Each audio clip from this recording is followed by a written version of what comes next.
Set! Waiting. Ready!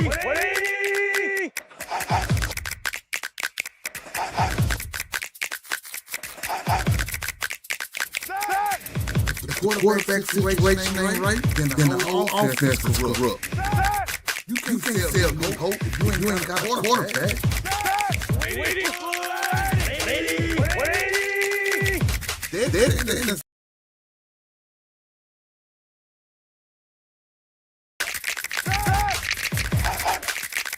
You don't win the fantasy league on draft night. You win it.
All right, what's happening, my fantasy family? Welcome back to Football is Money. I am your host. They call me Boss. And you know, around here, you never really know where the conversation is going to take us. We might be breaking down the latest NFL news 1 minute, then we might jump into a mock draft the next. We might load up and do an actual live draft in the same episode. Who knows? We might be talking fantasy values, sleepers, injuries, projections, betting lines, preseason, regular season, postseason, off season. We here all season. You know what I'm saying? So whatever's happening around the league, we're gonna talk about it. And we're gonna talk about it together. You know what I mean? Because it ain't just about rankings, it ain't just about stats, and it's definitely not about following the crowd and just doing what everybody else is doing, right? We looking at football, we looking at the value, and we looking at what the opportunity is. And most importantly, where's the money? Can you tell me where the money is, huh? That's what I want to know. All right, so get in the chat, bring your takes, bring your questions. Let's see where today's show takes us. This is Football is Money. And let's go to the opening snap. See it? Hood.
Set. 180. 180. 180. 180.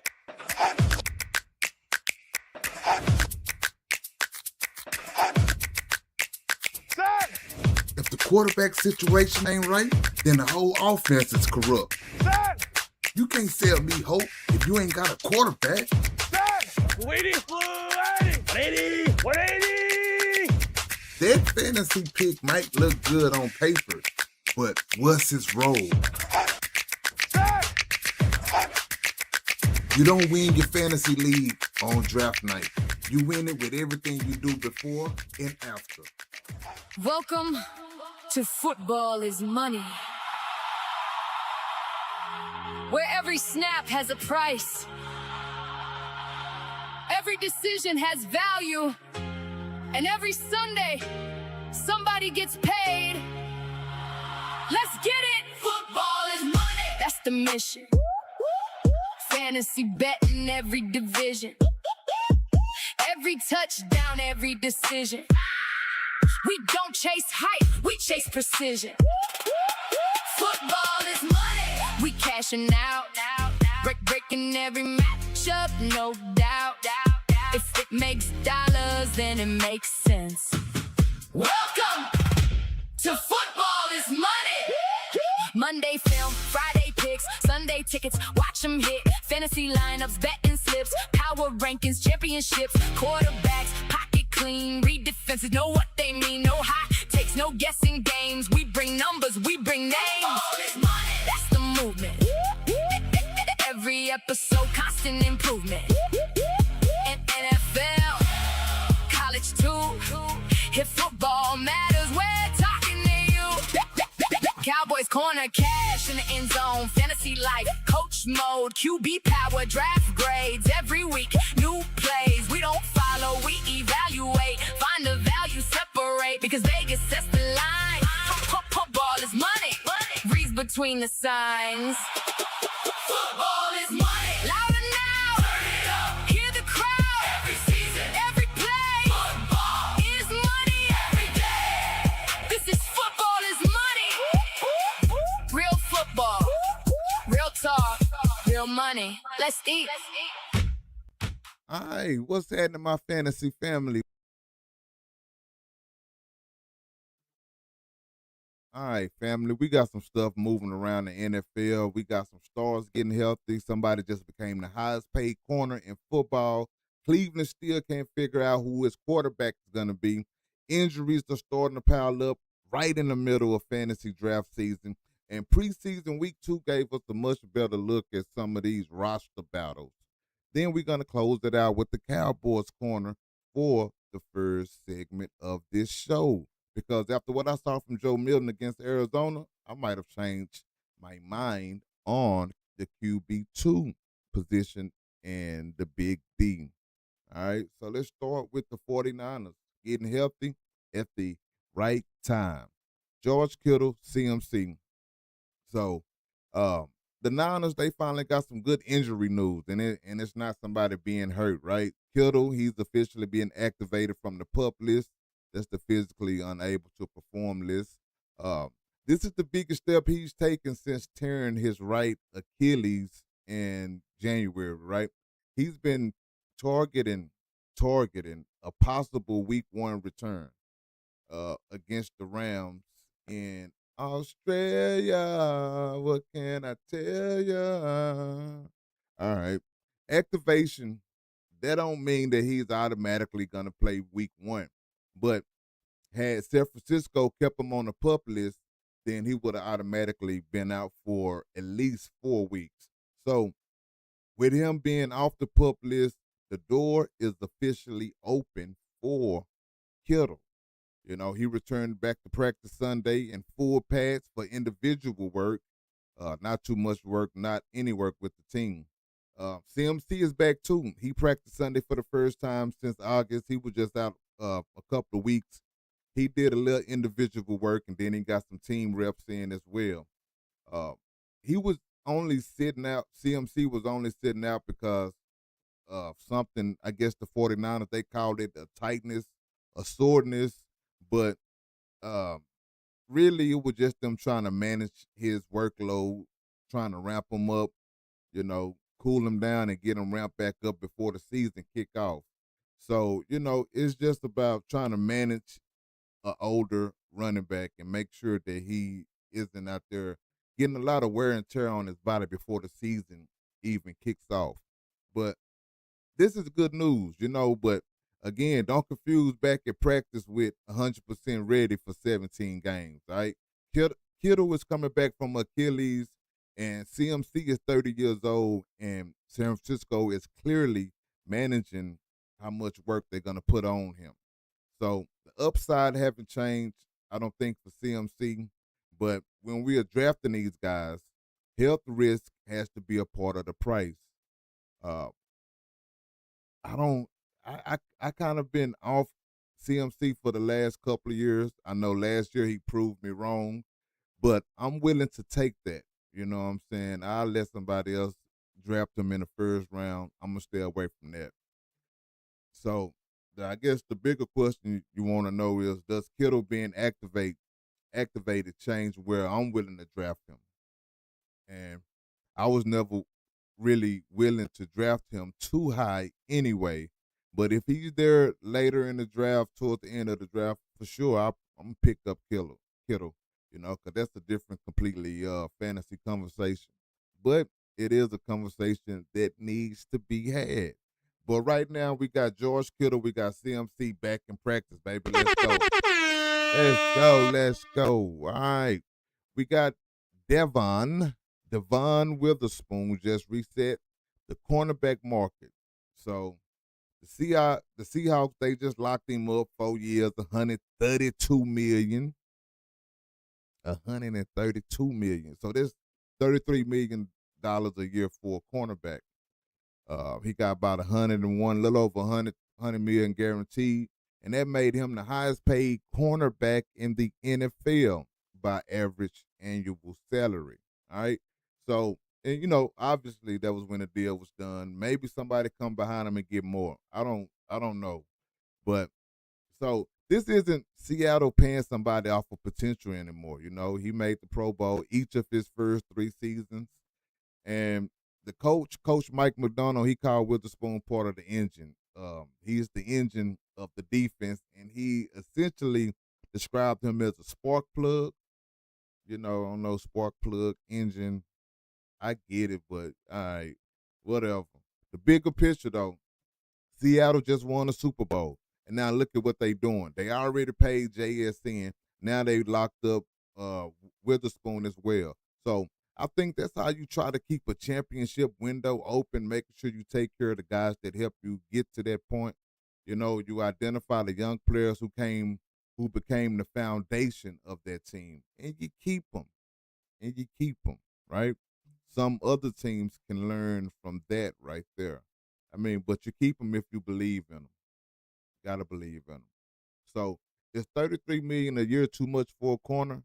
I mean, we is talking like that's wide receiver money, lower tier quarterbacks. So, but I think when somebody affects your defense that way, man, just pay the man. Just pay him. It's okay. You got it. You ain't paying your quarterback.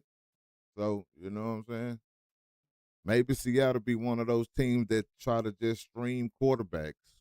We'll see. We shall see. All right, let's go up to Cleveland. Oh, hi, yo. Where the quarterback competition just got a little bit messier. Week 1, Deshaun Watson was looked like the starter. Week 2, Shadur looked like he's going to be the starter. So, I mean, it's been a competition this year, last year, whatever. I think Cleveland, they got some real decisions to make, man, and they can't always just be about the politics, right? Before the game, Ty Monkey said he believed the competition between Shadur and Deshaun was close, which is close. I don't see how it could be close. Honestly, I say it shouldn't be close. But this is why he wanted Shadur to get the week 2 start after Watson started week 1. And Shadur he actually did something with that opportunity, and Deshaun didn't. So Shadur was 9 of 11, 74 yards, a touchdown. He had an interception, but it was kind of off the receiver's hands. 81% completion. He helped Cleveland go 65 yards on 11 plays on the opening drive and finished it with an 8-yard touchdown pass. So it's pretty good.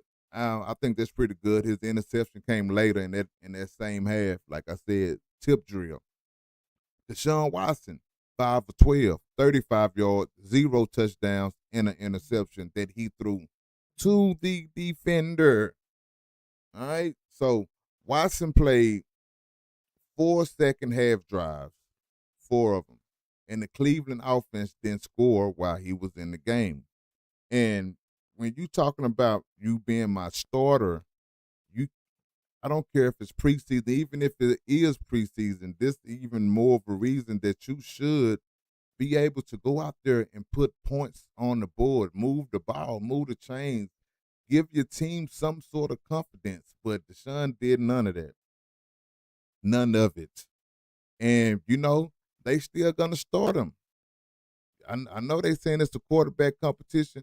I feel like he's still going to start because of the money that they got to pay him.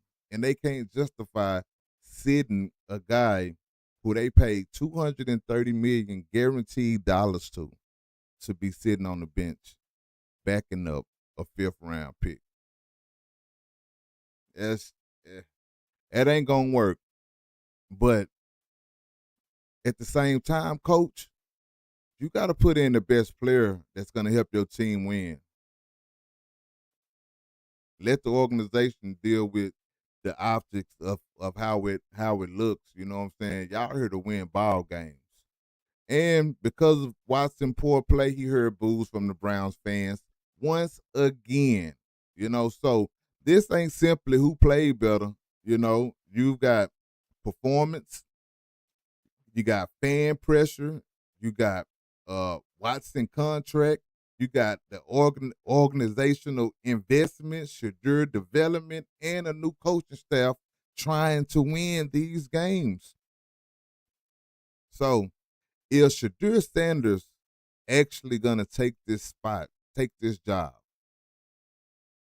Because the competition with the guy that's making $230 million and then a quarterback who everybody seems to be unsure of is in a major, tight quarterback competition. I said, hold up, wait a minute, something ain't right. All right.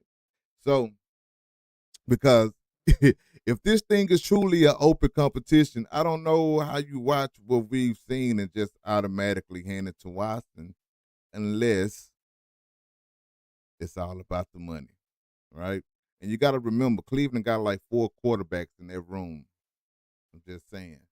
I'm just saying. 1 rookie, 2 second-year guys, and a $230 million fella. Eventually, they're gonna have to have some. I can't even get it out. All I'm saying is they got some decisions to make over there in Cleveland, man. All right, seriously. But we kind of know what y'all gonna do. Money talks. All right, so let's talk about preseason week 2. What actually matters. So forget the standings. I don't care who's 2-0 outside of my Cowboys. I don't care who's 0-2. Preseason is about the tape. How these guys are playing football. A lot of established starters aren't even playing that much.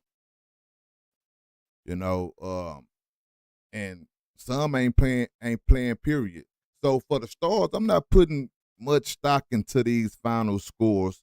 Although for some teams look better than others, right?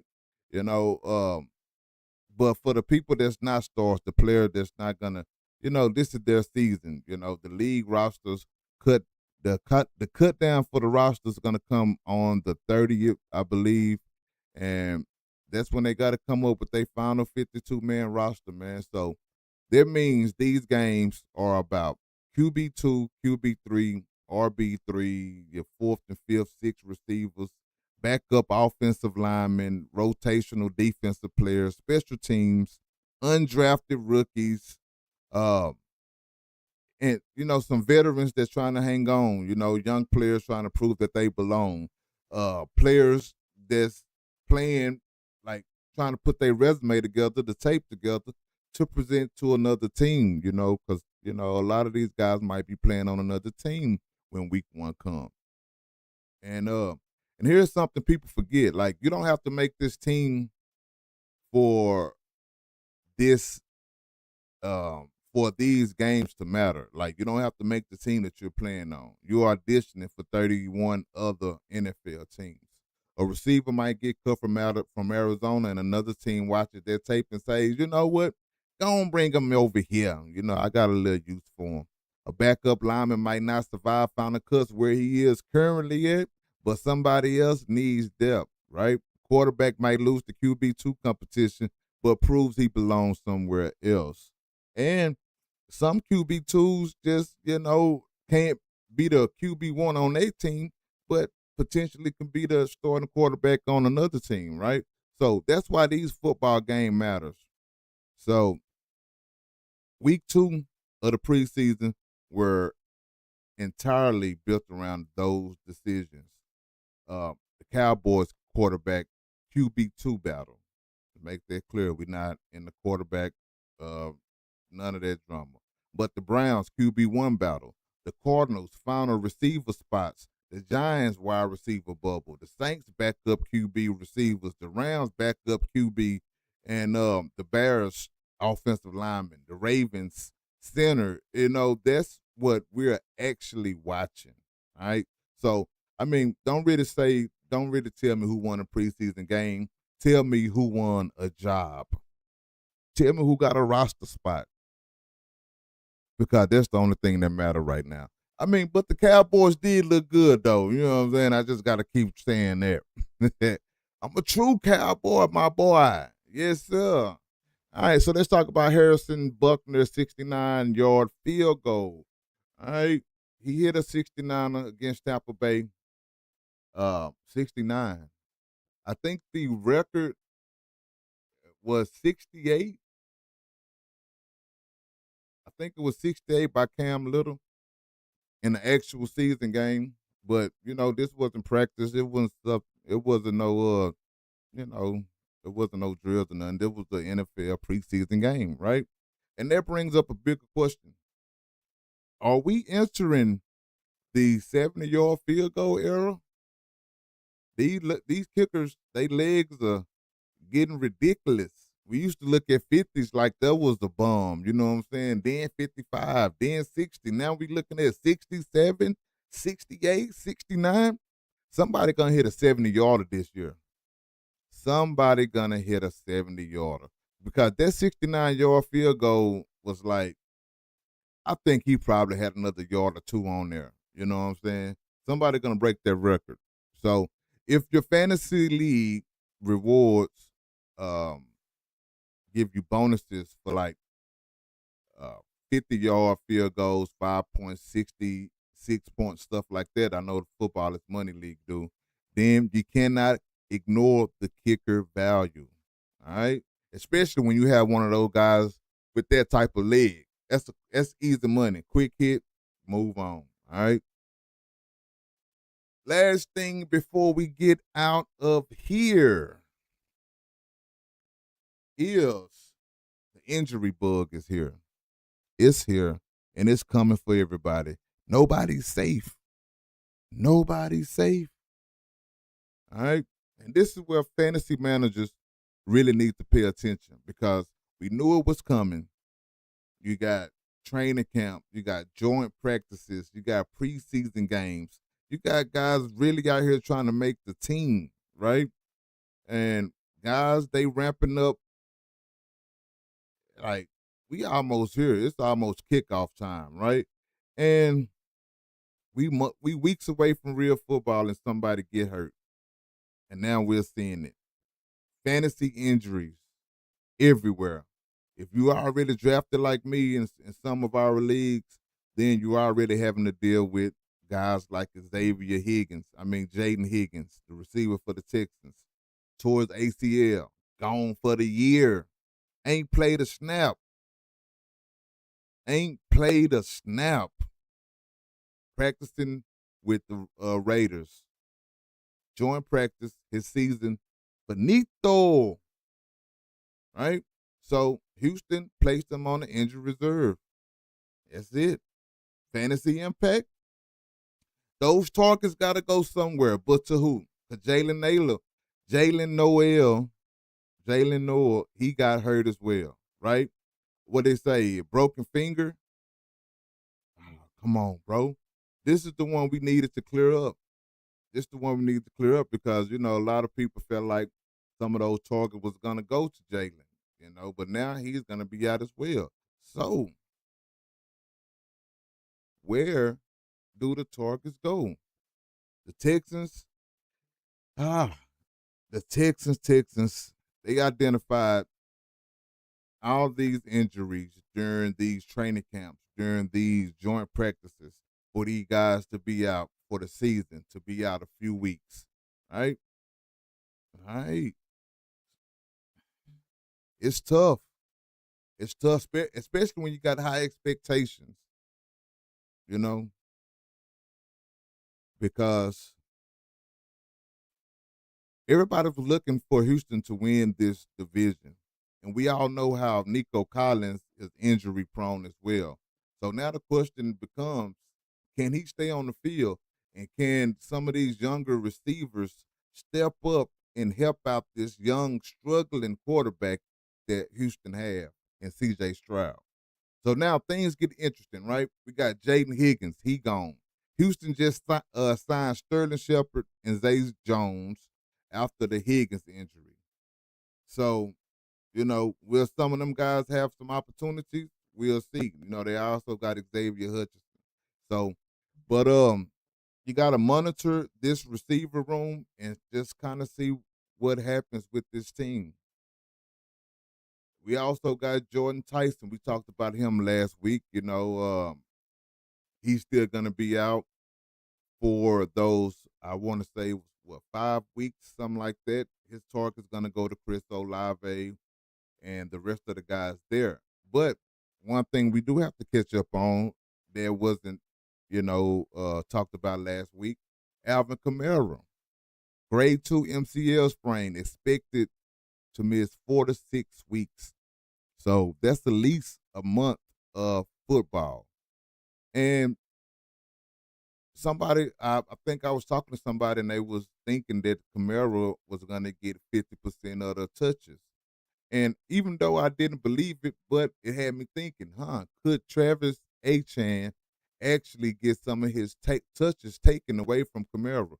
But now you don't have to worry about that. If you got Travis Achan Jr., then you don't have to really worry about Alvin Kamara stealing your touches, right? Everybody got to reassess their Saints backfield. This is how fantasy football changes in August. I'm sorry, people. One injury can move 3 other players up your board. Just that fast. Jeremiah Love, Cardinals running back. Number 3 pick, the 3rd overall selection. High ankle sprain. Tyler Algier is gone to Arizona. He been out there. We was confused as to why would you draft the number 3 quarterback. Use your number 3 pick on a running back when you just brought in Tyler Algier, who was a good running back, right? So with Jeremiah Love, high ankle sprain, no surgery is needed, thank God. He's not going to play again in the preseason. They hoping he can return from week 1, but it's highly unlikely. So Arizona running back room already has questions. Is they going to allow Tyler Algier to be that guy? So Love going down, it matters. If somebody picked up Tyler Algier, hey, man, you probably just got an open door. You probably got your door open to get more touches for your guy. So, but I'm not going to say don't automatically bury him. If you got him, just put him on the IR if you can, or just hold on to him. Even though high ankle sprains can linger, you know, I'm not just gonna push him too down in this draft, but I already felt like he was too high. Let's talk about Brees Hall, groin strain. He's gonna be out 2 to 3 weeks. That's good news. All right, so the Jets expect him to be ready for Week 1, but we won't see him anymore in this preseason. I'm not too sold on Brees Hall, man. I got hope. I hope he can have some type of uh, the year that everyone expects and want him to have, but it's kind of hard to have it when you got Geno Smith as your quarterback. All right, but I'm not gonna I'm not gonna just count him all the way out. You know, I'm not gonna count him out. Keon Coleman, the receiver for the Bills, sprained his foot, toe, whatever. He's been seen. He's been seen in a walking boot. He been in a boot. He missed practice. Buffalo, they ain't gave a firm timeline when he gonna return, but the coach, he don't sound like he's too concerned, you know. But we all know foot injuries for receivers matter. You talking about the cuts, the route running, the explosion. So I'm not gonna panic, but I'm definitely watching. But again, where are those targets gonna go? The few targets that he was getting gotta go somewhere else. And I'm really hoping that DJ Moore in Buffalo can really take his game to the next level and at the same time elevate Josh Allen and everybody around him. All right, so let's see. Sam Laporta, the Lions tight end, hip injury. So Detroit hope that it's not serious. They hope it's not serious. But Dan Campbell, he wasn't ready to guarantee that Laporta Potty would be ready for Week 1. So, um,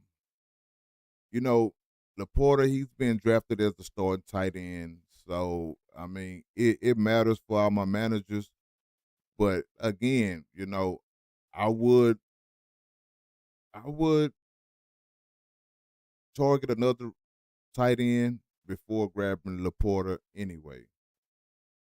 All of these guys, it all depends on where you drafting them, and any uncertainty at any position can move the ADP at a rapid pace.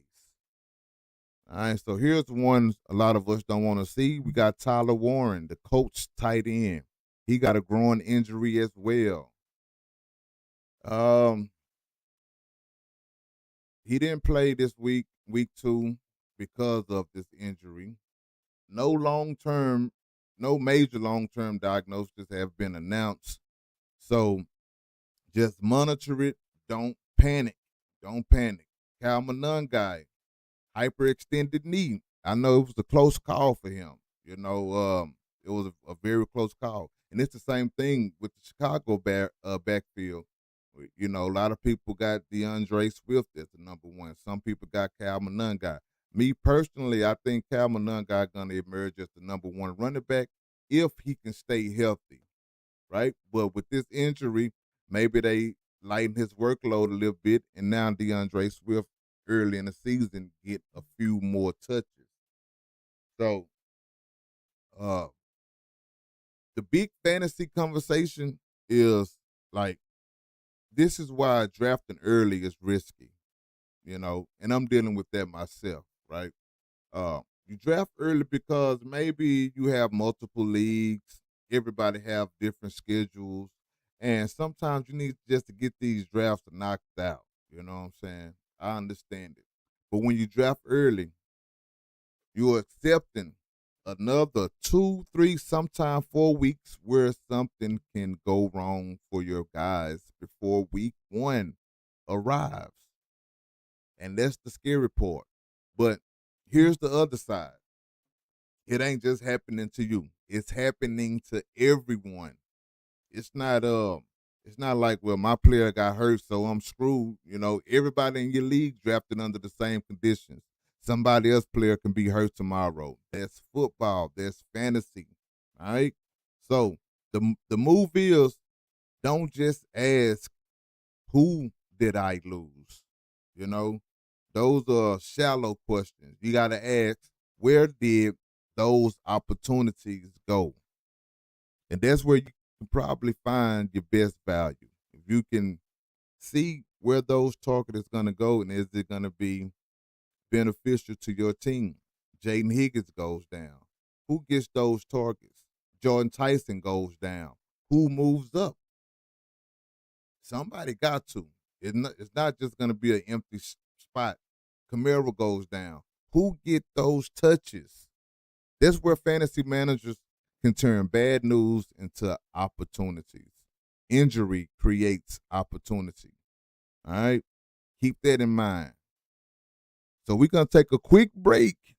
And when we come back, man, we're going to talk about the Cowboys real quick in the Cowboys Corner. Yeah.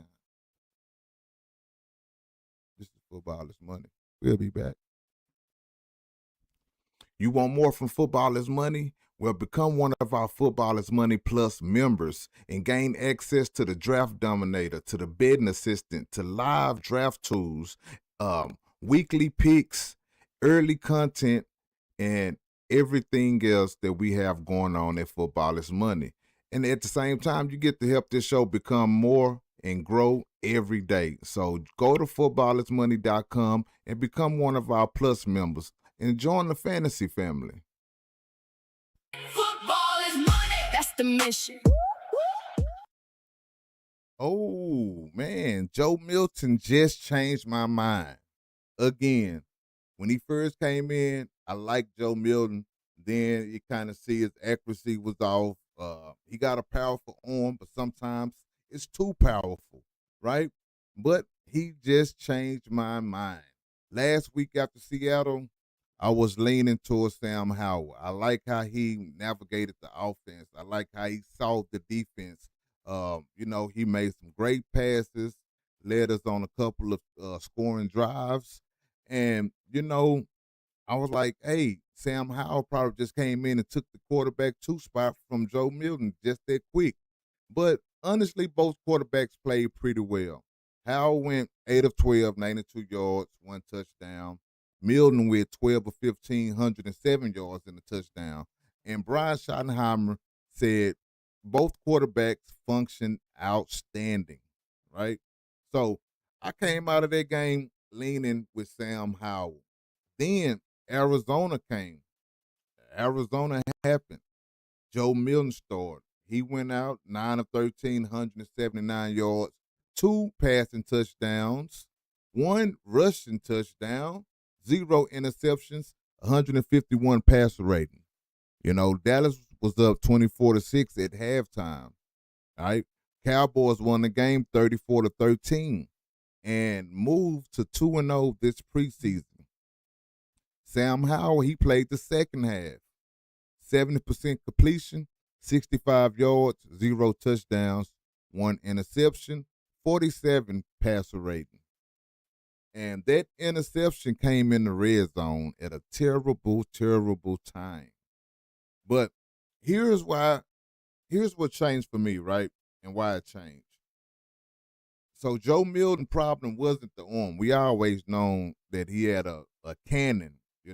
That's not news. We always known that he was an athletic quarterback. It was the accuracy. You know what I mean? It was the command of the team. Excuse me. It was him understanding when and when not to throw the ball 100 miles per hour. Like, you don't have to do that for every pass. So Schottenheimer talked specifically about Milton learning how to control the RPMs, the different speeds, the different touches, putting air underneath his throws and everything. And Shotty also said Milton has been doing that at a high level. So, and it's translating on the field. We all can see that. And that's what I've been looking for. When he came in, I was all for it. I was like, this would be a great backup to Dak, even though, people outside was like, Joe Milton finna steal Dak. I'm like, bro, calm down, man. Y'all be ready to give Dak position to anybody. You see what happened with Cooper Rush. Y'all pumped his head up. He thought he can go out be a starter somewhere. He can't even keep a backup job. Should have stayed where he was at because he functioned good here with what he had here. You know what I'm saying? It don't just translate everywhere, and everybody seeing that, finding out the hard way. Because when Cooper Rush was winning games in Dallas, they was ready to kick him out then too. Man, that Cooper Rush better than Dak. Y'all need to Cooper, man. Shut the fuck up. Shut up. But, like I said, when he first came here, man, I was all for him being the backup. Thought he'd be a backup, but then we saw the inaccuracy. We saw the bad throws, the overthrows. It was a lot of not reading the defense right. So from last year to this year, I seen a major jump in Joe Milton's game, and I'm with it. And I think he's gonna eventually win this backup quarterback position. So Milton, he admitted that last year he only knew around 70 to 80% of the Cowboys playbook after being traded from New England. But now he said he understands the entire offense well enough to call everything clearly, correct teammates in the huddle, make adjustments, understand protections, and to play with more confidence. So that's quarterback development in its highest form. So again, like I said, man, after the Seattle game, I had Howell. After Arizona, I'm back with Joe Milton as my QB2 because if he could combine his arm talent, the athletic ability with better accuracy, with better touch, better reads, a better command of the offense, now we cooking. You feel me? Now you got something going. So I'm not saying Joe Milton is ready to be somebody's franchise quarterback, especially not our franchise quarterback. But what I am saying is there could be a damn good backup quarterback behind my guy Dakota. And I'm all for it. Get them together, train them up, you know what I'm saying? Coach them up. But Shotty, he hasn't officially announced him as the QB2, but I am. You know what I'm saying? QB2 Joe Milton. Duh. All right. Easy money. I mean, what do you think? Do you think Joe Milton did enough against Arizona to end this competition at week 2? Because I do. I do. Right now, Joe Milton is my QB2, man. Oh, shit. Excuse me. All right. So, like I said, man, I like what I'm seeing. Again, I'm not going to overact to these preseason wins, but most of our established starters aren't determining these outcomes. No Dak on the field. I don't know if Dak going to play into this preseason, but I suspect he will play a little bit next week, right? You got to get some reps in before, you actually get into the real games. But for the Cowboys, through two preseason games, the defense played with high energy. I like it. We got a lot of penalties called on us, but they made up for a lot of it. You know what I mean? They got stops. They was able to stop the run, PBUs, all of that. I love it. High energy. You can see Christian Parker is making an impact on his defense already, and I love it. All I can think of is like if these second and third string guys are playing this sound together, then how good can my ones be on the defensive side of the ball? And the same thing with the offense. You got the backup quarterbacks out here, multiple touchdowns. Like that says a lot about how this team is being ran from top to bottom. And if my second and third string quarterback can go out there and put up 34 points, I mean, how many more points can Dak put up? That's all I want to know, and I'm ready to see. But like I said, man, the defense, high energy, young guys making plays. Siobhan Revel, he got an interception. The quarterback depth has looked better than I could even imagine. Dallas is getting contributions from guys fighting for jobs. You understand what I'm saying? And the team is 2-0 without needing to pretend preseason records predict regular season success. We ain't got to pretend that, but we can see it. You know what I'm saying?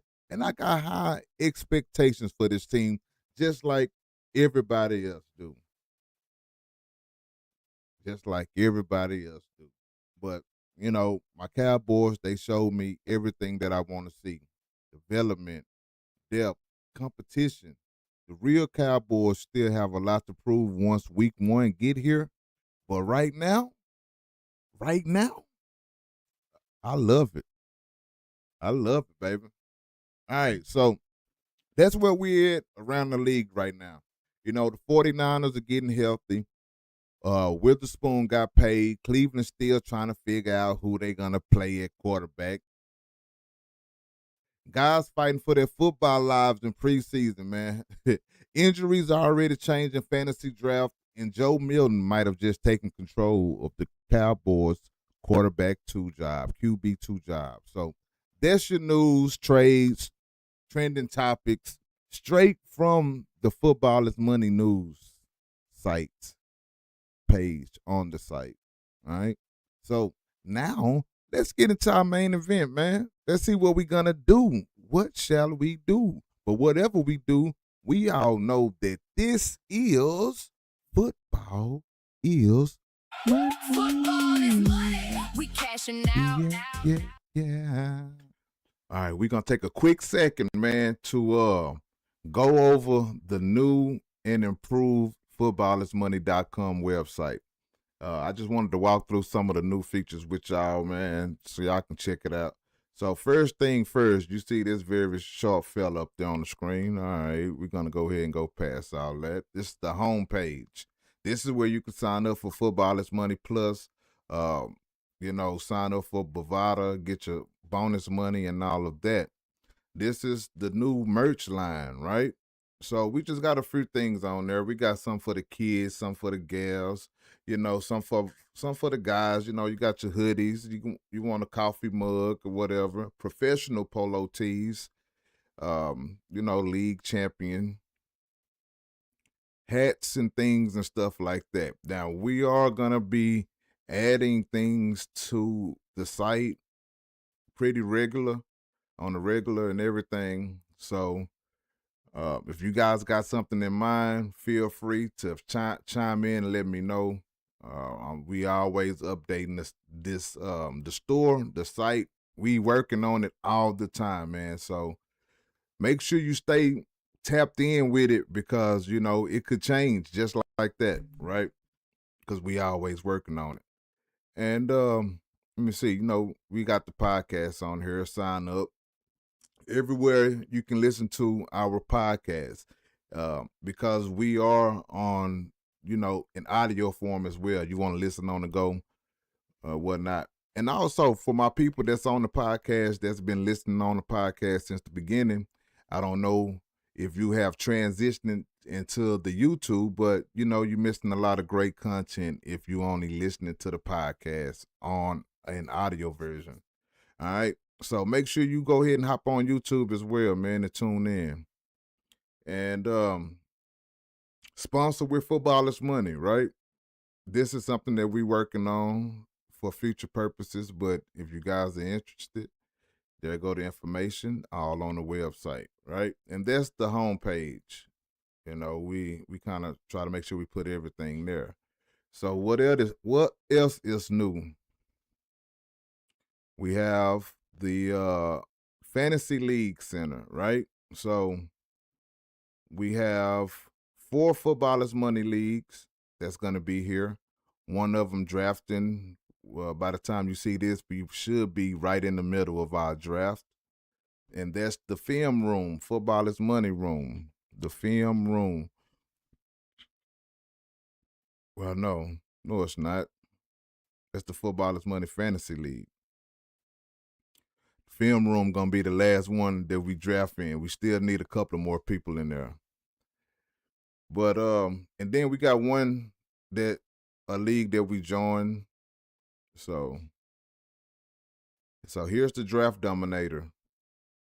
You get all of this with Football is Money Plus.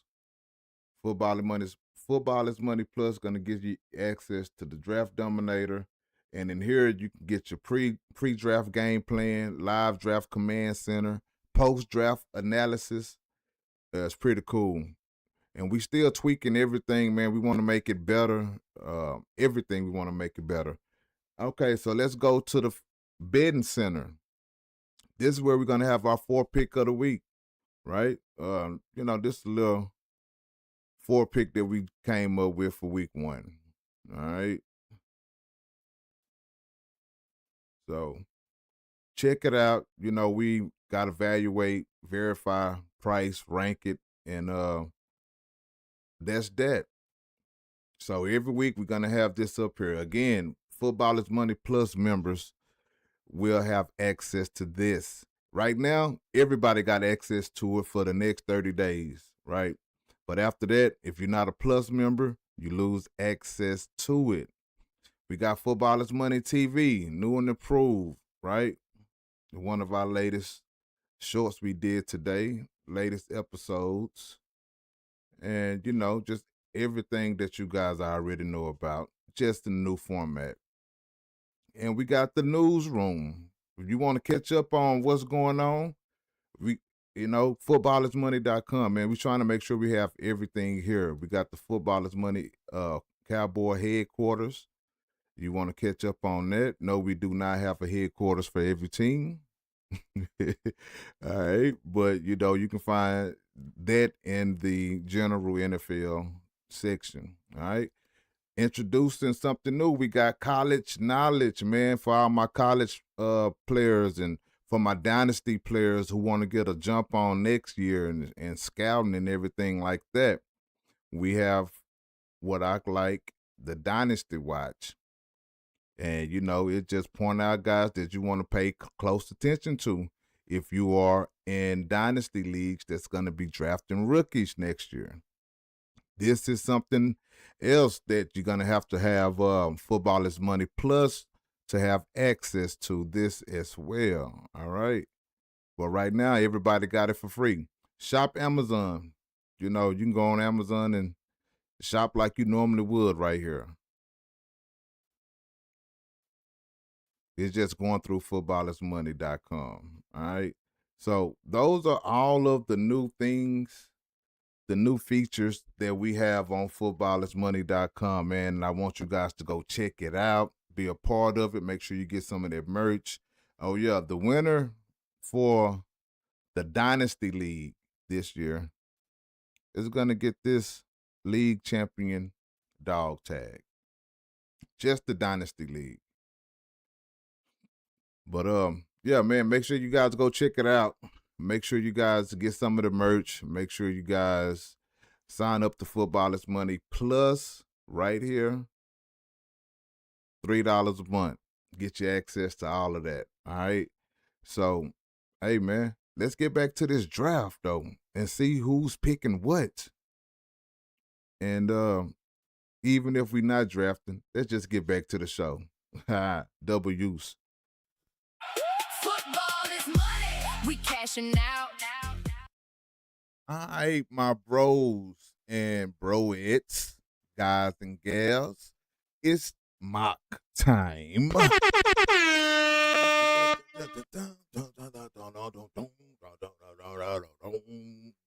right. So, sometimes when you're working on a budget, you got to be your own music sound guy. Yeah. All right, so we're gonna jump straight into the board, man. I'm gonna walk y'all through exactly what I'm seeing as the draft develops. We're gonna talk about who's falling, who's going too early, where the value is, where I'm willing to reach, and when the board forces me to change my plan completely. All right, so I'm not coming into this draft trying to force one specific strategy. We're gonna let the draft come to us, right? We're going to let the board talk to us. We're going to become one with the board, all right? So watch it. Watch the board closely. Watch the ADP and pay attention to how we build this roster pick by pick. Now, let's see what kind of team we can put together. Football is Money mock draft begins right now. So we live. We in there, bro. So before we get into this mock draft, what are some of the things that you are looking for when you mocking? I think it's like for me, it's just like looking at strategies of if I draft this position, right? So like I put myself in the team 12 slot. So I always like I told you, I think before, man, I feel like if you're in the last three, in the beginning three slots of the draft, like, you kind of like can anticipate, right? Double pick or pick up like a second pick fairly quickly, as opposed to when you're in the middle, like you put yourself in the sixth spot. I would definitely be drafting differently, man, because you have to wait so long to get back to your turn to pick. And let me tell you, kind of just like it's a different mentality. I put myself in the sixth spot because I hate being in the middle of the pack. And so I have to kind of get comfortable being uncomfortable in these drafts. Yeah. So like I love the first three as well. If I can get in those spots, I feel very confident in the team I can get. But my luck, I'm always 5 through 8, the ones I hate. So them the ones that I mock the most. You know what I'm saying? Yeah. But I agree with you on everything you just said. So we got a couple of guys. Man, before we even get to that, I ain't even introduce you. I got to introduce you again. What's up, my guy? Dirty Birds. You know what I'm saying? We call them ODB. What's happening, man? How you feeling? I'm feeling good, man. I'm ready for this next draft. We're trying to practice and mock up for. So I'm just looking forward to that day, man. Oh man, I'm trying to get people in them leagues. I know. I see people coming and going, man. Coming and going. They be like, "Oh, I ain't never heard of this website." It was the last dude said. I never like, God, Jesus. Yeah. Right. I get it, man. You're trying to pitch the brand too, So I see you in there trying to talk to people about it. And I mean, obviously, a lot of people use League Safe, so they're going to probably be more comfortable with obviously League Safe. But I get the brand, man. I really do. And I get it, but I talk to so I haven't been letting anybody in. I've been talking to everybody before I let them in. I let them know, hey, we paying through the website. You know what I'm saying? No League Safe. They were like, okay, yeah, cool. Well, at least today and yesterday. Then they get in there. They were like, just dip out. I was like, all right. I be trying to hold it together. Woosah. Yeah. Woosah. But it's all good. We'll fill it up. I just changed the draft date on that one to the Sunday before the week kicks off, before the NFL kicks off. Hopefully we can I saw that. Yeah, hopefully we can get everybody in there and paid up by then. But I think we only lacking like either 2 or 1. You know what I'm saying? I guess 2 possibilities. So I guess we'll see what happens with that. But whatever it is, we're gonna be here. You know what I'm saying? But let's go ahead and kick this draft off, man. All right, man. Let me pull it up so I can go ahead and get it started, bro. All right, I done told everybody we about to start it. Here we go. Tinkerbell is on the clock. It's definitely going to be Gibbs. It got to be Gibbs. Yeah, man. That's just like how every draft has been going so far this year, man. It's like I don't trust Bijan enough in this situation to get that. All right, so let hold on. Let's take a second. Do you think that this draft would have went like this if 3, 4, and 5 were actual people? No, I don't think so. Yeah, I think well, this is like a 1 QB league, so I think it would have stayed within the realm of like running back and wide receiver. So I mean, maybe it might have been this close. I don't know. I feel like people would be less reluctant to draft McCaffrey just because of his potential injury and the risk. Age. Yeah. So, I think Nakua and Chase would have been probably in the top 5 here. But McCaffrey, I think maybe he would have been later on in the first round, probably. Later on, exactly. Yeah, or second, or beginning of the second round. We'd have seen a couple of drafts with Chase go a little bit later. Really? Yeah. So I mean, I'm going for the running back. I'm going for the scarcity, man. Give me Cook. Yeah. Yeah. Man, that's been consistent with you, dude. Like you've been picking up Cook almost like every league we drafted in. It's kind of funny. Hey, man, I got high hopes for Cook. Okay. Oh man. We I gonna don't know why get. I put myself in 12 spot. That's a good spot to be in. You know, you can get essentially 2 first rounds if you look at it like that. Yeah. I'm gonna do that. That's okay. I get it. Yeah. Team 10. They it look like everybody getting these running backs. Running backs, man. Yeah. Better get while the getting's good. I know it, right? Them be the main ones that disappoint us every year. Yep. Let's see. Damn. It's kind of funny, man. Like the computer, like 10 slot, he took fucking Genty in the second round. So that's why that's like sometimes man, like, these mock drafts are kind of funny. It's like they don't calculate or put in.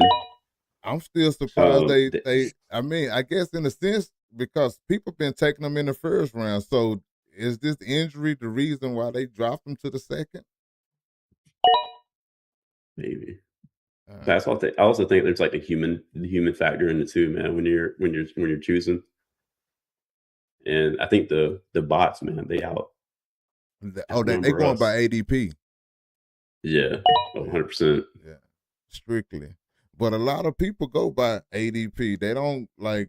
A lot of people feel bad going down and drafting somebody that's, you know what I'm saying, under what the ADP or whatever league or platform that they using. You know what I'm saying? Do you let the ADP, you know, dictate where you draft players? Not really, man. Like honestly, I take a look at I use it as like a tool, right? So like usually I'll kind of sort through and then what I can see in the top 10 of the choices, I usually kind of go through that and see, you know, which ones I want to pick from that as a player. But like as far as ADP, man, I don't put 100% stock in that. If I'm being honest. So I mean, because you really can't do it, and then you gotta factor in how people draft. You know what I'm saying? And yeah, it's a lot of different moving parts, and then you gotta calculate in there your league settings. And, yeah. Well, I think a lot of people too, man. They kind of draft how we do. Is I don't think a lot of people really. I know there is people that use ADP, but like I think a lot of people from a like a logical standpoint, right? Like a human perspective, you got to take a look and see like what they're doing in preseason, what they're doing, like if there's like injuries, right? How they're producing in the preseason. You know, are they taking first team reps? You know, like kind of thing. So you got to take all of that kind of like into account when you're drafting, in my opinion, personally. But hey, I think the good managers, the great managers, you know what I'm saying, managers that actually have the chance to win, that's what they do. You know what I mean? yeah, You got to take in all those things into consideration, and yeah, I even take it a step further. When people watching the the NBA finals and the World Cup, you know, we still be tuned in to everything that's moving in the NFL, and sometimes yeah. you get called crazy for that. But you know, I think anything to get you a leg up on the competition is gonna always be good. I agree, and I think it too good. It comes down to managers too, man. Because like you see some like really active managers, like I think like Jay Mitch, dude. He's been like pretty active on like some of our leagues. Dude, like as soon as like Genty news came out today, like he was like picking up Washington, the RB2 up in Las Vegas, man. So like I think it's also that too, man. Like getting that information and kind of like making a move personnel wise, right, on your team based off kind of like real time stuff that's going on in the league. You got to. Yeah. Yeah, you definitely got to, man. Because if you're not paying attention, like like last year and the year before last, in every league that we did, we had a few managers in there that sometimes they wouldn't set their lineup and they used to irk me. You know what I mean? It used to really bother me. Mm-hmm. What they say used to really grind my gears. But you know, so I really don't want any of that going on, man. And I feel like with all the leagues that we in, I don't think we'll have any of that going on this year. Nah. Because you got to be tuned in. You know, that's part of the fun. You know, whose See, it's kind of information interesting is too, more man. If you valuable? look at Tinkerbell just took Jalen Warren, man, number 4. That's kind of a crazy move, man. I mean, Who? especially with Rico Dotto. Tinkerbell Let me see. in the 412 spot. They Okay. took Jalen Warren, man, out of Pittsburgh. So do she know something we don't know? I don't know, man. I'm looking right now, So they like got at a sleeper. where's Rico? I mean, he's had less carries, it looks like, in preseason, but like as far as that's kind of crazy, man. So you think Jalen Warren over Rico is a reach? I think it's a reach, man, but also I like Warren. I would say I like Warren a little bit better than Rico Dottle, man. And I'm only saying that because he's kind of been in Pittsburgh, man. So I'm all about that loyalty piece, you know. Right. But also too, it's like Rico did have like a good year last year with the Carolina Panthers, man. But Warren, man, he's always been like a producer, man. Even when Najee Harris was up there, like I feel like he was always trying to prove himself. It's like even as an RB2. So what is Rico role? What is his role going to be in Pittsburgh? Honestly, man, I don't know because I feel like Jalen Warren's kind of like a well-rounded back, man. I feel like he's a power back. He's a goal line back. I feel like he can catch out of the backfield. He did that a lot last year. Honestly, bro, I don't know if I'm being honest, man. Maybe just to kind of like take reps away from Jalen Warren, just to kind of like limit like impact, from like tackles and hits and possible injury. I don't know, man, honestly. All right, so let me go ahead and make a selection real quick. I got DJ Moore. I got AJ Brown. I think those are 2 picks I haven't picked and not consistently. I got Jay Williams, James Cook. I know I got those guys a few times.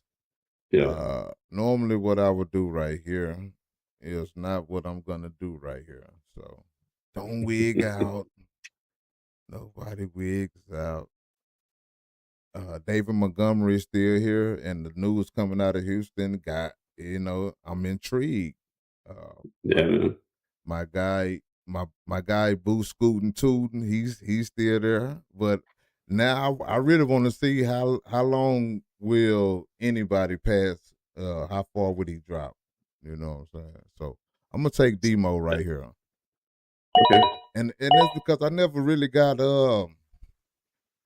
like I try to get 2 power running backs, but then I kind of back off a little bit and start going to other positional groups. So I like the idea of just kind of loading up. And I got that from that draft that you did when you got Amon-Ra St. Brown, Justin Jefferson. And I'm like, how did anybody let this happen? Yeah, I saw that, man. I don't know, man. Like I feel like, especially when you're in the middle of the draft, like the 4 spot to like the 9 spot, you have to draft differently. You have to kind of like double up, sometimes even triple up, depending on how the draft is going. Just as like almost like a defensive mechanism to better your position, in the league. So look, that's just my opinion. I took me off the screen, but I forget you still can see me. It's all good, bro. It's funny. Hey, you good, man? Yeah, you good. Do your thing, man. You get to see a behind the scenes of how football is money is created. Here we go. 1-1. You got Boo Scootin' Tootin'. That's it, man. Dang, dude. Let's see. Chase right. Brown, Mike Evans. I like Mike Evans. I think he a little. Well, I think they taken away some of his workload as well, trying to preserve him for the season. Sexy Yeah, Dexy I mean, got I think that's wise though, man. Honestly, like with a lot of these starters, dude, I think like just putting the backups in, dude, and letting them, seeing like how they're playing, how well they're going to do, maybe because like man, there's like way too many injuries right now just happening like week 1, week 2 of preseason. So I mean, but a lot of the times it's always like that, like every year, like you see about these guys getting hurt in training camp, these joint practices and preseason yeah, games. I saw a post on online the other day. They say anybody drafting in the summer is complete dumb beeps. It's like, hey, man, wait a minute. But I guess if you just only got one league, I understand. But a lot of yeah, people, you can't wait to draft 10, 15 leagues a week before the season kickoff. yeah, no. So, Honestly, man, I like how we did our dynasty draft too, man. I feel like it's probably like the earliest draft I've ever done, but I feel like it gave us like enough time to kind of like complete it and not really feel like being rushed. And also too, like, I feel like a lot of our picks, man, like across the board in that league, like we're according to like the injuries that have been coming out, like not one team is like loaded up on injuries more than some of the other teams. I feel like it's like I feel like it was actually good drafts as everybody early as feeling it the was. injury bug. Yeah, Yeah, yeah. So all the drafts have been great. You know what I'm saying? Not so much for yeah. myself, but I can like I tell you what I like is, I can tell that everybody is tuned in. And a lot of the time I get breaking news from the league chat as well, you know what I'm saying? And I try to make sure that hmm I got my notifications on for all these different sports these sports news channels or whatever. And but sometimes I get news from them. I learn stuff from the chat as well. So hey, man, I like the activity. Everybody is very active across the board, yeah, and that's because I agree, man. we got a lot of the same managers in a lot of these leagues that make it even more awesome. No, Yeah. yeah, I agree, man. J Mitch too, man. He's been on it, man. Like I ain't gonna lie, in some of these leagues that we are in with him, he picks up like as soon as like there's an injury, there's like J Mitch know everything. yeah, Yeah, like he's in it, man. He's definitely locked in. So but I think everybody got a little bit, depending on what your heart is calling for, you know what I'm saying? You yeah, probably get a little bit more news about that than anything else. man. If you look at like a lot of these receivers too, man, like a lot of these are like doubtful, questionable, pup, And it's tough. like where we're at right now. Yeah, dude. I'm like, dang. But I think with some good pickups was like the people who picked up Stephon Diggs before he went to a team. Like all these guys, I think I saw you pick up Hill, Yeah, Tyreek Hill. He just kind of yeah. assumed, he's somebody's gonna call out for him, right? And Oh yeah, man. it was another one that I saw someone pick up, when they didn't have a team, but would somebody do that with Brandon Ayuk? No. I don't know, man. I have like I had certain type of feelings for Brendan Ayuk, though, man. I feel like he's kind of like, he pushed so hard to get all that money, man, in San Francisco, and then he just kind of like They got paid hurt, him. and he ain't really done nothing, man. Like it's kind of like, come on, All right, so look, let me take a look at this, man. This is the seventh round. I got 3 running backs, 3 receivers. It's multiple quarterbacks came off the board. All of my guys are gone. So hmm I'm gonna say in this draft right here, I'm particularly I got it in my mind. I'm gonna see what's at the end of the draft or later on in the draft, and see what value is still there because this is not a okay, super flex. It's not a 2 yeah, QB league. So yeah, hopefully we don't have 35 quarterbacks gone by the end of round 3. It's not. It haven't happened. So it's still a lot of good guys out there, man. So I am not gonna jump the gun on getting a quarterback. I always preached against getting a quarterback too early, but all the leagues we've been in been, leagues where you need multiple quarterbacks. And that changes everything. All right. It does. I just wanted to make sure I pointed that out.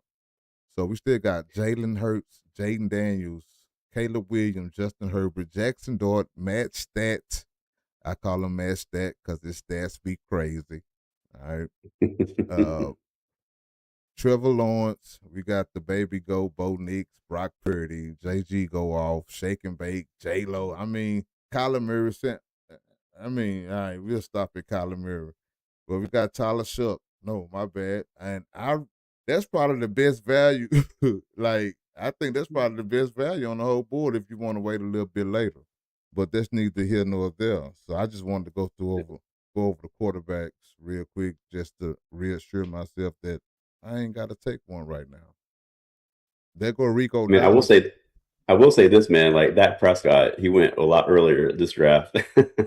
Than in previous actual league drafts. You got to see who took him. Who took him? Oh, you know who took him, man.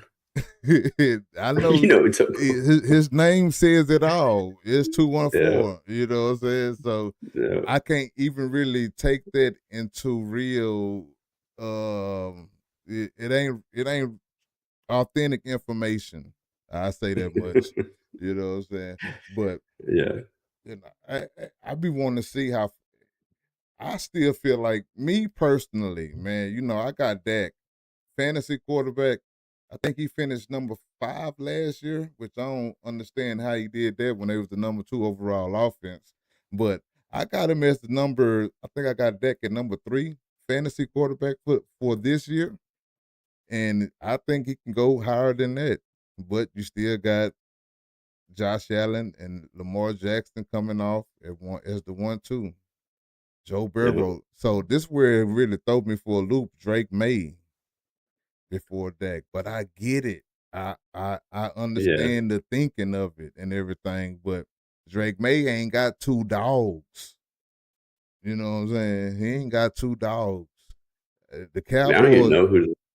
Besides Dave Brown, dude, I'm not even sure who's up in New England right now for wide receivers. If I'm being honest, I think they still got Booty out there. Oh, dude, they got Booty up there. But it says here, man, on Sleeper that it's Romeo Dobbs, wide receiver 2, and Mario. Big helmet. Condom helmet. Hey, let me go ahead and make a pick, man. All right. Let me see. I see the running backs. Let me check out the tight ends. I know I'm taking way too much time, but I feel like I still want to go and build some depth. So, like we talked about Rico earlier, what is his role in Pittsburgh? He might still have a chance to carve out something, and I like that with Mike McCarthy because that's what he do. All right, so I'm gonna take Rico. Hit him with the Rico. I think that's a good pick, man. Like I'm not gonna knock it either. It's just I feel like there's gonna be like a split back, almost 50-50. And that's or 60-40 almost. That's cool for my number 4 running back. Yeah. I mean, I can kind of play the matchup with him and Demo might be playing somebody that's having a Cowboys or James Cook, but you know what? I don't ever see me taking them out for them guys except for in the bye week. Or, it's always trade pieces. When a guy on your bench pop, you can sell them high. Sell them for the high. Man, dude, they got Dalton Kincaid over here above George Kittle and Travis Kelce. George Kittle just got activated from the PUP list, so I can kind of understand that a little bit. Team 10 took Jordan Tyson, man. Jordan Tyson gonna be down for at least, I want to say 4 to 5. What they say? At least 4 weeks. Yeah. So I mean, I wouldn't have took him there. I I guess I would have played the chicken game. I want to see how far how far they want to let them fall to. Even the computer, like these bots, I want to see what they value as well. I take all information into consideration. Dude, it's crazy to me too, man. Like I'm looking right now at running back. So like RJ Harvey is over J.K. Dobbins. That's crazy to me. And I understand why? RJ Harvey's like is a passing option out of the backfield, but like I don't know, man. I don't know how I feel about that. I think that's more because J.K. has a problem with staying on the field. Yeah. And that's just what I'm gonna put that as. So these are the fun rounds that I like to watch right here. Everything from I say, 6 to about 10, 11, because you kind of see what people truly value. Because those first early rounds, you can just go off memory and just call out names. Everybody know those Yep. those first 60, 72 guys, or however many. What's that? Yeah. But like once you start getting down here, you kind of got to understand role, usage, Yep. opportunities, and all of that. Agreed. And don't let and J.K. Dobbins is still here. And Yep. look, this is something else too that people kind of sleep on. You can get a player now. You don't want to get a player right now and just throw him on the IR, but that you can, just because the player is hurt on the pup list or anything like that. That don't mean that they are undraftable just because they don't have a team. Right. And that's where you got an advantage it if you kind of like little foresight. That's what they call So it. are you going to pick up Brandon Ayuk? I'm not gonna go that far. But like I say, I can understand a Tyreek Hill, Stephon Diggs, and them two examples that come to the top of my head right now. But another running back, I think, I know I like Blake Corum. I like him a lot right here. I do too, man. I do too. But I want to see. They still got Alec Pierce up here. They got Michael Pittman. I think I already got a Stiller. And that's something else, man. I try to make sure I'm not getting too many of the same. I don't want to get teammates. Yeah. Not if it's especially if it's not a quarterback. Kind of doubled up and got Mike Evans, man, and George Kittle, but I mean, you say you got Evans. I like both those options. Yeah, but I like both those options, man. Wait, I think got Kittle? Brock Purdy's. Yeah. That's interesting. I feel like Brock Purdy's gonna he's gonna pass it around. He's gonna dump it off to. You went Kittle, double tight end. You went double tight end right there. Hey, bro. I think you probably could have got those guys in the next two. I probably could have, man, but I don't know. Trying a different strategy. But those are two. It's mock though. Yeah, yeah, and in the mock you get to, let it fly free. Do things you wouldn't normally do. Yeah. So let me go and see if I can find my tight end. Look like a bunch of loose ends out here right now. All right, I'm gonna try to hold off another. I'm gonna hold off another round. Let me see if I can soak up some more of this. So all I got is running backs and receivers. That's how you know it's a mock. Alec Pierce on the pup. I want to see how far he falls down because of that pup. So I don't want to take none of these guys right here. Let me see. But I think that's pretty good though, man, for you with the running backs and the wide receivers, especially in the middle round. Like in this one QB draft, though, you have the ability to kind of pick up like a good quarterback later on in later rounds. Yeah, exactly. So like right now, you're just building depth, which I like. So I think that's a good strategy, especially when you're in the middle. If I'm being honest. All right, so and me and you are like the only ones that haven't drafted a quarterback yet, except Tinker. Tinker hasn't drafted one. What quarterbacks you got? Let's see. Where is she? Oh, Jay Daniels off the board, Lamar Jackson, Prescott, Sexy Dexy. DGS got Caleb Williams. And there goes Jackson Dart. Jackson Tinkerbell. Dart. And that's the good at the end of the 8th round. I think that's great value. I got high hopes for Jackson Dart. Caleb Williams as well. I do too, man. I think they're both going to have good years this year. Yeah. NFC Beast. The NFC Beast. All right. DGS picked up Alex Pierce, man. Alex Pierce. I was wondering when. All right. So since we back to me, man, we're going to take this moment to call our first timeout.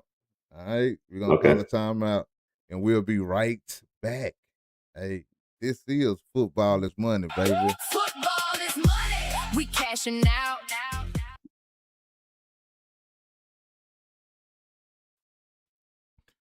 All right, we're going to take a quick second, man, to go over the new and improved footballismoney.com website. I just wanted to walk through some of the new features with y'all, man, so y'all can check it out. So first thing first, you see this very short fella up there on the screen. All right, we're going to go ahead and go past all that. This is the home page. This is where you can sign up for Football is Money Plus. Sign up for Bovada, get your bonus money and all of that. This is the new merch line, right? So we just got a few things on there. We got some for the kids, some for the gals, some for the guys. You got your hoodies, you want a coffee mug or whatever. Professional polo tees, league champion hats and things and stuff like that. Now we are gonna be adding things to the site pretty regular on the know what they mean, no high takes, no guessing games. We bring numbers, we bring names. That's the movement. Every episode, constant improvement. In NFL, college too. If football matters, we're talking to you. Cowboys Corner, cash in the end zone, fantasy life, coach mode, QB power, draft grades every week, new plays. We don't follow, we evaluate, find the value, separate, because Vegas sets the line. Audio form as well. You want to listen on the go or whatnot. And also for my people that's on the podcast, that's been listening on the podcast since the beginning, I don't know if you have transitioned into the YouTube, but you're missing a lot of great content if you only listening to the podcast on an audio version. All right. So make sure you go ahead and hop on YouTube as well, man, and tune in. And sponsor with Football is Money, right? This is something that we're working on for future purposes, but if you guys are interested, there go the information all on the website, right? And that's the home page. We kind of try to make sure we put everything there. So what else is new? We have the Fantasy League Center, right? So we have 4 Football is Money leagues that's going to be here. One of them drafting. Well, by the time you see this, we should be right in the middle of our draft. And that's the film room, Football is Money room, the film room. Well, no, it's not. That's the Football is Money Fantasy League. Film room gonna be the last one that we draft in. We still need a couple more people in there. But and then a league that we joined. So here's the Draft Dominator. You get all of this with Football is Money Plus. Football is Money Plus gonna give you access to the Draft Dominator, and in here you can get your pre-draft game plan, live draft command center, post-draft analysis. It's pretty cool. And we still tweaking everything, man. We want to make it better. Everything we want to make it better. Okay, so let's go to the betting center. This is where we're gonna have our 4 pick of the week, right? This is a little 4 pick that we came up with for week 1. All right. So check it out. We got to evaluate, verify, price, rank it, and that's that. So every week we're going to have this up here. Again, Football is Money Plus members will have access to this. Right now, everybody got access to it for the next 30 days, right? But after that, if you're not a Plus member, you lose access to it. We got Football is Money TV, new and improved, right?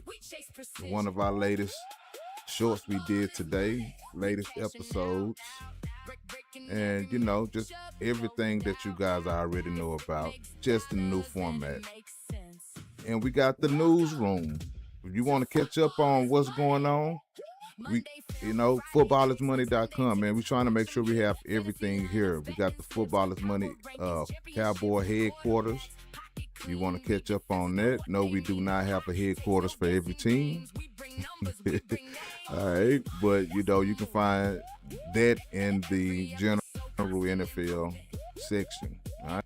Introducing something new. We got college knowledge, man, for all my college players and for my dynasty players who want to get a jump on next year and scouting and everything like that. We have what I like, the Dynasty Watch. And, you know, it just point out guys that you want to pay close attention to if you are in dynasty leagues that's going to be drafting rookies next year. This is something else that you're going to have Football is Money Plus to have access to this as well. All right.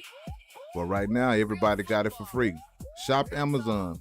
You know, you can go on Amazon and shop like you normally would right here. Football is money. It's just going through footballismoney.com. All right. So those are all of the new things, the new features that we have on footballismoney.com, man. And I want you guys to go check it out, be a part of it. Make sure you get some of that merch. Oh yeah, the winner for the Dynasty League this year is going to get this league champion dog tag. Just the Dynasty League. But yeah, man, make sure you guys go check it out. Make sure you guys get some of the merch. Make sure you guys sign up to Football is Money Plus right here. $3 a month. Get you access to all of that. All right.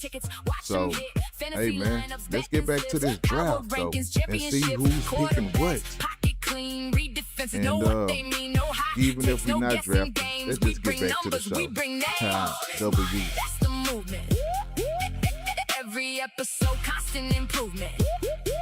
In NFL, college too. If football matters, we're talking to you. Cowboys Corner. All right, so I'm still on the clock. I got 5 running backs, 3 receivers.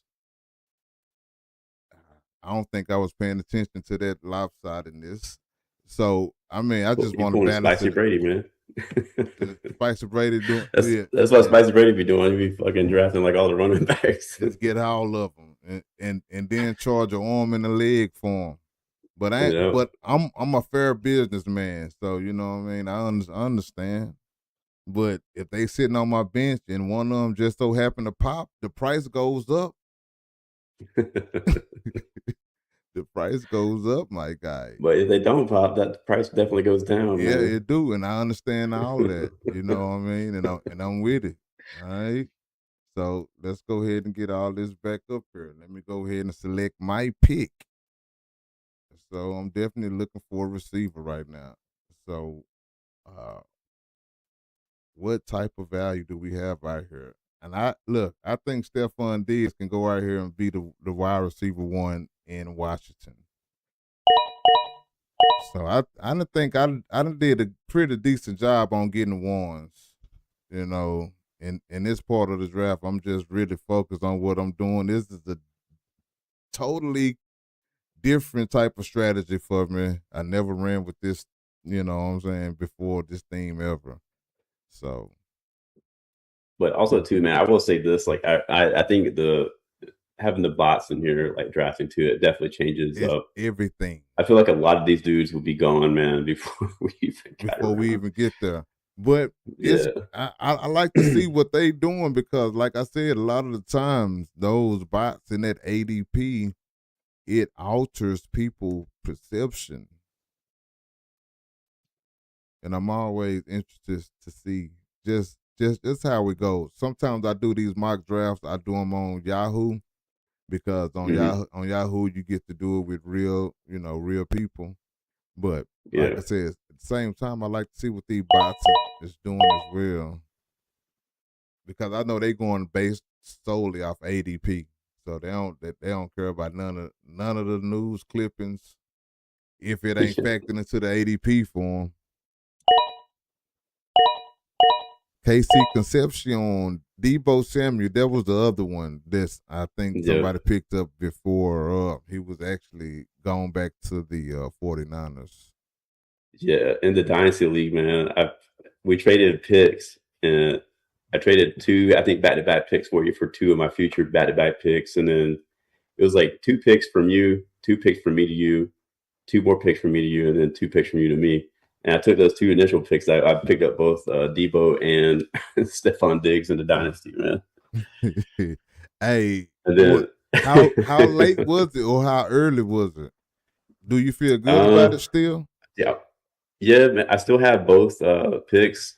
I'm not trying to call anybody out, man, but Mad Dog hit me up trying to get. It was like a little bit after the draft. I think it was like time that Diggs went to Washington. He's like, hey man, he's like, what do you want for Diggs or Debo or whatever? And I was like, I need a running back, man. Send me what you got. But he never sent me any trade, so I mean, it is what it is, man. That's because everybody want you to give away your players for what they deem is worthy of your players. You know what I'm saying? Like, it's never gonna be fair. That's why, man, I've went full seasons without a single trade, because sometimes people just be too crazy with these trade offers and trying to get to the middle ground. I feel like I feel like I done gave more than enough deals for some of these lesser guys, and a lot of times they be like, nah, you want this guy, I need all your starters just for this one guy. I feel like you almost need some kind of leverage, man, like someone injured or something on the other team. Like, yo, man, I got this running back, you need him. Like, I think it's our first league.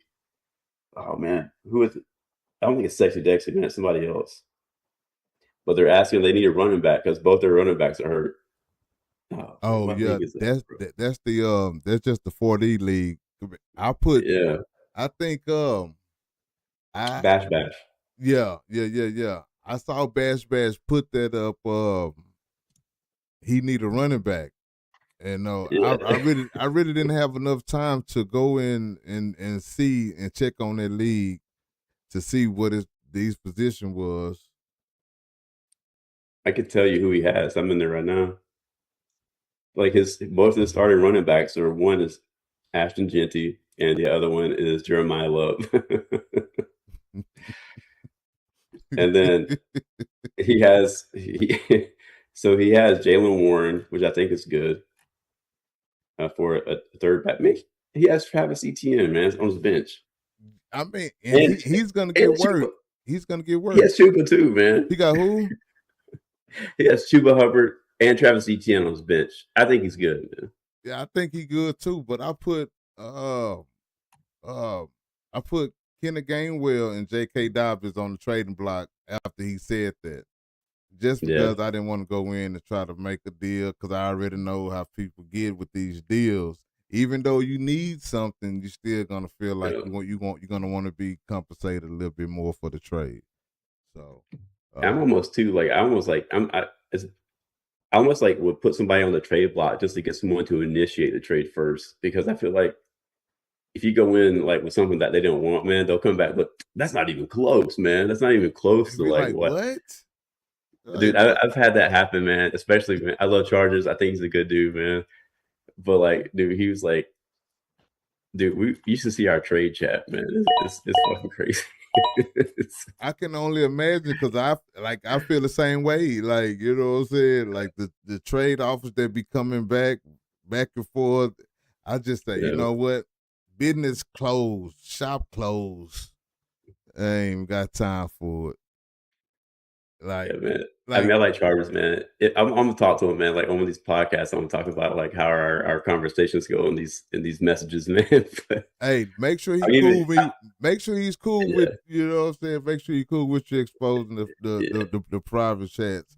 I be finding myself. I be clicking on this shit and it be private messages up. I be like, oh shit, I ain't mean to do that. But, I mean, we're cool with each other, man. We kind of like joke and stuff, you know. But I mean, I don't want to like his like trade techniques or whatever. I don't want it to be exposed to somebody else, you know, kind of thing. Okay, so, I got you. I got you. And it's like I ain't worried about the chat, man. The chat's funny. It's kind of funny, just banter back. Hey, it's a whole segment within itself. That'll be funny. That'll be funny. Like these chats be funny as fuck for real. But with these trades, it's like you can't even offer a guy a number one for a number one. You know what I mean? Yeah.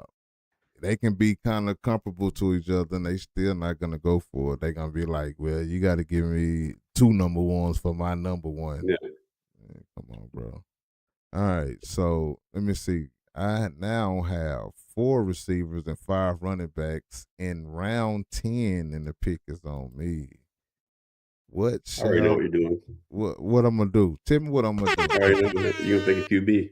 I don't know, man. I'm looking at skid mark over here. You're either gonna go tight end QB this round, next round, or QB tight end. I put money on it. But see, the thing is, it ain't no QBs over here that I think I need to jump to get right now. Wait a minute. Oh man, somebody already took. See, I like that. Let me see. Where did he go? Where did Shuck go? Because I was really just gonna try to see how far he fell. He's down at it says 150 right here on mine. Shuck, he's still there. Yeah, he's at 150. He's below Kyler Murray, Jordan Love, Baker Mayfield, Jay Goff. Oh, I didn't go down far enough. Yeah, man. Oh, I didn't go down far enough. So I'm good at quarterback, man. I still see JG go off, shake and bake. I think Kyler Murray gonna be good. Brock Purdy, I had him in the top 8 in the Footballers Money fantasy quarterback rankings, and he was definitely on top of Bo Nix. I don't know what Patty's gonna be, man. So I'm good right there right now. I think I feel this tight end room shrinking, but I see some guys down here that I like. Like if you don't get a tight end early, get one of those powerhouse guys. I think it's always going to be a tight end out there you can grab, man. Yeah. So I'm going. Let me see first. I'm finna claw in. Man, I haven't done it this year in a lot of drafts, but like in previous years, man, I've always. The waiver wire is like my tight end position. Right. If I'm being honest, man. And you can do that with those positions, like for sure. Yeah. Especially if you wait this late. Yeah. So I just grabbed my 6th running back. I mean, you stack, man, right now. I mean. What am I gonna do with all these guys? Because nobody gonna want to trade for them. You know what I'm saying? We just talked about that. Nobody gonna want to trade for them. Again, I mean, I'm just drafting players. But see, I think you're in a good position though, man, with what you have to initiate or even, you know, like request trades or whatever, because you have, I mean, good depth, man, like all around. Like, I mean, I 100% believe. Like we talked about this before in previous podcasts, but I think like Tyler Algier, dude, he's going to eventually become the RB1 in Arizona, man. And I think Blake Corum and Rico Dottle, man, I think there's going to be like always that 50-50 or 60-40 split in the backfield with, you know, like for Blake Corum, Kyrie, Rico Dottle, you know, with Warren up in Pittsburgh. So I feel like those are like solid pieces, and everything else you got, dude, like Cook, Williams, Montgomery, dude, they're all RB1s. Right. You know what I mean? So I think you have, I think you have good depth on the running back And side. then something else too. This particular league, it doesn't have a kicker, and it doesn't have defense. Yeah. You know what I'm saying? And that matters as well, right? Because, you know, when you join any league, bro, it don't matter. You know, in all four of the leagues that we're in the Football is Money League, right? All four of them are different to some degree. Yeah. You know what I'm saying? Yeah. And if you're not checking out the league settings, you can go in one league and thinking that the next league is a replica of the last league, and Yeah. you know what I'm saying, and mess Yeah. yourself all the way up. So when you join any league, make sure you checking out the settings, you know, and voice your opinions about them. I think a lot of people kind of mess up on that too, man. They don't look at necessarily the league settings and stuff and the rules and like how points are going to work out. So I think like a lot of times too, man, people they'll draft like example this draft, like Brock Bowers, Trey McBride, both the second round for tight ends. You know, like I mean, they're both good options, man. They're good picks, but like I feel like there's more value at the running back and receiver spots as opposed to tight ends, if I'm being honest. But McBride and Bowers are, I mean, good. They're both good, like tight ends, man. 100%. They're going to produce, and they always going in the second round, second, third round. Yep. But I mean, I'm guilty of that. I picked up Bowers our first draft in the third round. See, look, and, you know, the CPU is crazy. Team 4, CMC, Brock Barrows, Malik Neighbors, Devontae Smith. Hey man, Puka Nakua, Trey McBride, Josh Allen, none that Team 5, that computer, he did pretty good. You know what I'm saying? But Team 3, I like it if it wasn't for the Jeremiah Love pick at number 3. But what is these guys worth? You know, last year we had our own ADP, and it took me forever to make it. I think that's probably why I didn't do it this year. But what are these guys actually worth? You know what I mean? Like, is Jeremiah Love worth this third round pick? Would you take him in the second or the first, or should he be down a little lower? And I guess that's the same question that go for all of these players, though. But you know, some guys are more obvious than others. I mean, I think Jeremiah Love, man. Like me personally, I'm always kind of like reluctant to draft a rookie, man, because like you don't know how they're going to produce in the NFL or how that transition is going to be for them back in or into the NFL, right from college. and then too, what team are you going? What was that? Sorry, I was coughing, man. I apologize. Oh no, I said, and on top of what you were saying, it's like, what team are you going to? But go ahead, finish what you were saying, bro. But like, if you look at that bench, though, man, in Arizona, dude, it's you got Tyler Algier, dude, and James Conner.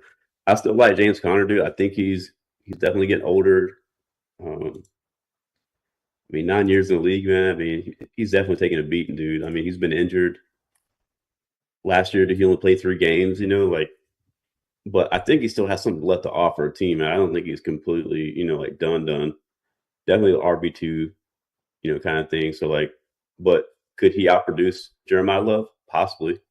I think Tyler Algier off the rip could outproduce Jeremiah Love, man. And like we talk about all the time, I honestly think he's going to take over that lead role. Because I like Tyler Algier, man. When he was with the Falcons, man, he had like, even as a backup, he had like 1,000 yard rushing year behind like Bijan, man. Like, Tyler Algier, Bijan's second year. He pissed me off too many times last year. Too many times because I had Bijan. And every time he got that touchdown after Bijan and walked him all the way down the field, I'd be like, bro, what are we doing? Yeah. But I mean, last so year alone, man, Tyler Algier had 8 TDs, man. yeah, and for a guy that people's not starting every week, that's a lot of production. That's a Yeah, and lot of that's double his last 3 years combined. So, that's crazy work. yeah, That's yeah. crazy work, So, bro. Hey, you just but made me dude, like, I feel mean, better about picking them up. yeah, and then like 20, it says here too, like 2023, man, like, dude, he had like 10.7 yards per catch. And I mean, you only had like 193 yards, obviously, but like, dude, like that's still pretty good, man. So I mean, I think he can be an option out of the backfield too. When these guys go down, when your running back go down, when one of your flex guys go down, that's when you need these players like that. You know what I'm saying? Yeah, And like you really gotta have the foresight of everything. You gotta understand San Francisco is the injury prone team. yeah, You know, the Raiders, they are probably the bottom offensive team in the league right now. We don't know how it's gonna look with this new offense. But the Jets is yeah. unpredictable. The Dolphins, we don't know. You know what I'm saying? So out of all of the unknowns, which unknown can you put something on the most, and I don't know, man. Like the I think information, all the information that you take in, whatever you can get your hands a hold, whatever information you get a hold of is valuable information. You just got to use it accordingly. agreed, man. And I think a lot of times too, like as a manager, you have to kind of like just, I mean, not necessarily go off like gut instinct, but you gotta like take what you know, and if you've done previous leagues, what you kind of experience. Because I picked up people off waiver wire, man, or I made trades, and I was like, fuck, dude, like what was I thinking? And it definitely hurt me later on in the season, especially when I was early on in like my fantasy football kind of like stuff, dude. I was like, oh, this guy's got my best interest in mind on this trade, 100%. And I pick him up, dude, and it's like, dude gets injured or something, 'Cause instead of going my gut instinct and like not committing to that trade, I should have listened to that like little voice in my head or whatever, and like counter with something else or something better, but also too back then, man, I was kind of like how Broncos was in that first draft. I was drafting all Falcons kind of shit. You were drafting with So I your was heart. like trying to fill my roster off of like one team.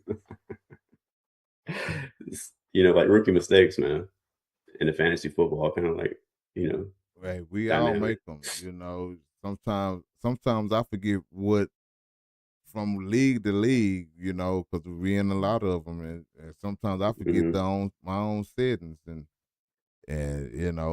make some moves that I'd be like, shit. Let me go back and try to correct that real quick. All right, so man, we at the bottom of the draft. We got what's that? 5 picks left. Am I looking at this right? Yeah, we got 5 picks left.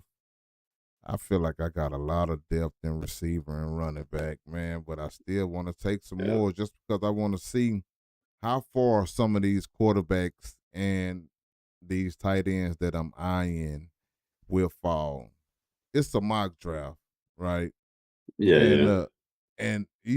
you see these teams, you look at all these teams, I can guarantee you that it's not gonna go like that Oh no, at all. 100%. For my team, for any of the live managers that's drafting, it's not gonna go like that. But it kind of give you a sense, and hopefully everybody doing a mock draft, you checking your ADP, do it on Yahoo, do it on Sleeper, do it with your league mates, do it by yourself, not to be too weird. I got you. But you definitely gotta do it, man. So let me ask you this. This is a side question, side note.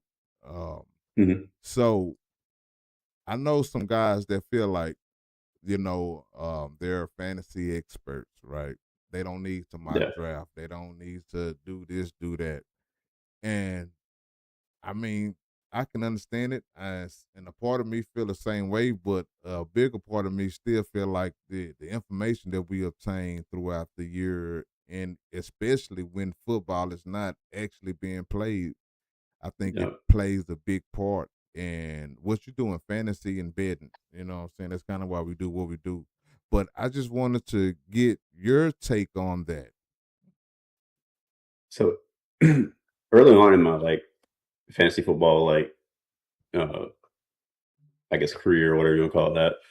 But I didn't do mock drafts and stuff like that, man. And honestly, I kind of went in just kind of like blind, not really knowing, like honestly, like what was kind of like going on with like injuries and preseason stuff and trades and roles being swapped out between RB1, RB2, and all that stuff. Like between like players. But the past couple of years, man, last year I was in 2 leagues. Again, like all the leagues I've played previously were like people I knew in some capacity. So like I didn't really feel like pressure really, but like this is like my first year like completely away from that league, away from all those people that I kind of knew, or had like some kind of extension with, or they had my cell phone number, they could reach out to me or whatever. We had a group chat going on, kind of thing for trades. But I feel like a mock draft kind of gives you like an idea of who's available, what's the likelihood of them being available when it comes around to your draft time, especially if you're anticipating being later on, early on, or middle of the pack. So I think a mock draft definitely is beneficial, man. I think it kind of like helps you implement, like you said, all the information and stuff that you have available to you to put it into at least an initial kind of like rehearsal, right, draft that you can do before you actually try to go win money. And because honestly, that's what it's about. It's about winning money in fantasy football, man. Win that paper, man. So I see a couple of my quarterbacks I was on come off the board. Matter of fact, all 3 of them. I should have knew you was gonna get shaped. Yeah, I don't know. It's something about you kind of stick to your division. I get it. Yeah. All right. But I think it's beneficial, man, to kind of like answer your question though. So I mean, I do mock drafts. I've been doing mock drafts for like the past 3-4 years or something like that. And I feel like over the past 3 or 4 years, man, all the leagues I've been in, like I've been like top 3. I won my first league last year, one of the 2, and then in the other league, I think I got like 7th place, but I also had like a lot of injuries last year on that one team that I had, and it's very hard to manage that, man. It was when terrible. It's too much, you can't do nothing about that. No, there's absolutely nothing you can do about it. The actual sport of football is built on staying healthy. The strongest survive. The last man standing. But it's on Sexy Dexy right now, man. We're gonna take another break, bro. We gotta take another break real quick. We're going our second timeout. Let's go. We gotta review the play, and we're gonna be right back. Right, we'll be right back, man. Again, this is Football is money. We cashing out. Hey, make sure y'all tune in Wednesday night, 6:30 p.m. Central Standard Time. We talking fantasy football. We talking betting lines. And most importantly, we talking money. So don't be the last in to cash in. You want more from Football is Money? Well, become one of our Football is Money Plus members and gain access to the Draft Dominator, to the Betting Assistant, to live draft tools, weekly picks, early content, and everything else that we have going on at Football is Money. And at the same time, you get to help this show become more and grow every day. So go to footballismoney.com and become one of our Plus members and join the fantasy family.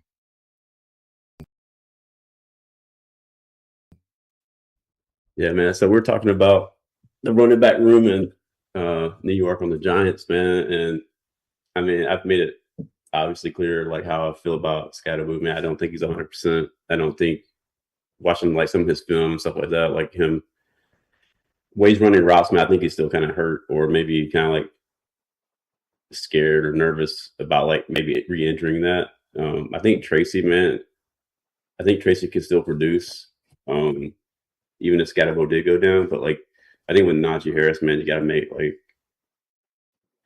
it's got to be, it kind of makes you question, man, like that pool of pulling Najee Harris into that running back room, man, because now it's like, it's crowded. You have experience. Yeah, dude, it's super crowded. Is it so? Like, my question is it going to be like a triple committee Because I mean, even Devin Singletary, man. I mean, are they going to cut him? Be like, we're going to have 4 running backs in the running back? Because I like Singletary too, man. But John Harbaugh, he's not normally a committee running back like that, is he? Nah, I mean, at least not in. I mean, I think his name's Justice Hill, man. Or he was the running back behind Derrick Henry past couple years or past few years that Derrick Henry's been in Baltimore, man. Yeah, but I think that was more because the Derrick Henry was old, you know. I mean, I think Hill was like a good like passing option, you know. So like they used him a lot, man. I remember a couple of games. I think the past 2 seasons I picked up Derrick Henry, man, and dude, there's a couple games where Justice Hill outscored him, man. Like on points, just like receptions, dude, and like touchdowns and stuff like that. So I mean, I don't know, man. I feel like John Harbaugh as a coach, man, I think he's willing to at least mix it up with, you know, like someone that's a ground and pound, you know, where as opposed to someone that's a running back out of the backfield that would, you know, catch and run kind of thing. But again, I think Najee Harris, man, he's kind of like a jack of all trades, man. I feel like he could do like all that, but then I feel like Tracy can too. You know, I feel like Cam can too. You know, so it's everybody got to stay on the field. Yeah, dude, it's just that'll make it hard for him. Yeah, especially as a manager, right? Because like, who snaps is he going to eat into? You know, like is he going to eat into Cam's? Is he going to eat into Tracy's? Like, what's going on here? He's eating to somebody's. You can bet your bottom dollar on that. Yeah. All right. So since the break, man, we had Woody Marks coming off, Hunter Henry, Rashid Shaheed. It's on me. I'm 10 minutes in. Let me go ahead and pick my quarterback. All right. I'm gonna stop playing with these people time, man, and I'm gonna go ahead and pick me a quarterback unless I see some more value out here that I can go ahead and pick up. Jaden Higgins. Oh man. How do you feel about Jalen Naylor? I mean, I don't know, man. I think that for me, it's kind of like a wait and see kind of situation. I don't feel comfortable picking them up, but I mean, none Vegas. I mean, I think everything down there is new, man. And again, to me, it's like a wait and see kind of. I like the receivers in Vegas, dude. I really do. I think Naylor's good. I think Trey Tucker's good, man. I think the rookie he's a rookie of the year last year I think his name's like Jake Betch or something like that. I think he has like good potential, man. But then again, it just comes down to, I mean, I don't know, man. Fernando Mendoza hasn't really been playing good in preseason. I think so in my opinion, I think it's going to be Kirk Cousins, man, probably starting. Just if I'm being honest. For sure. Kirk Cole. Yeah, so I mean, I feel like Naylor has kind of like that rapport, I think, already with Kirk. I think he was up there whenever Kirk was in Minnesota, man. Honestly, I can't remember, but I think he was up there in Minnesota, dude, 2022, 2023, before he went to Atlanta. So he had 2 years with Naylor. So I mean, if Kirk would change the start, man, I mean, maybe they can kind of like pick up where they left off, kind of thing, you know. And instead of like having like multiple, like now Naylor's the wide receiver 1, right, on the Raiders. So instead of having like Justin Jefferson to compete with, you know, now he's eating. You know what I'm saying? So I didn't even know that.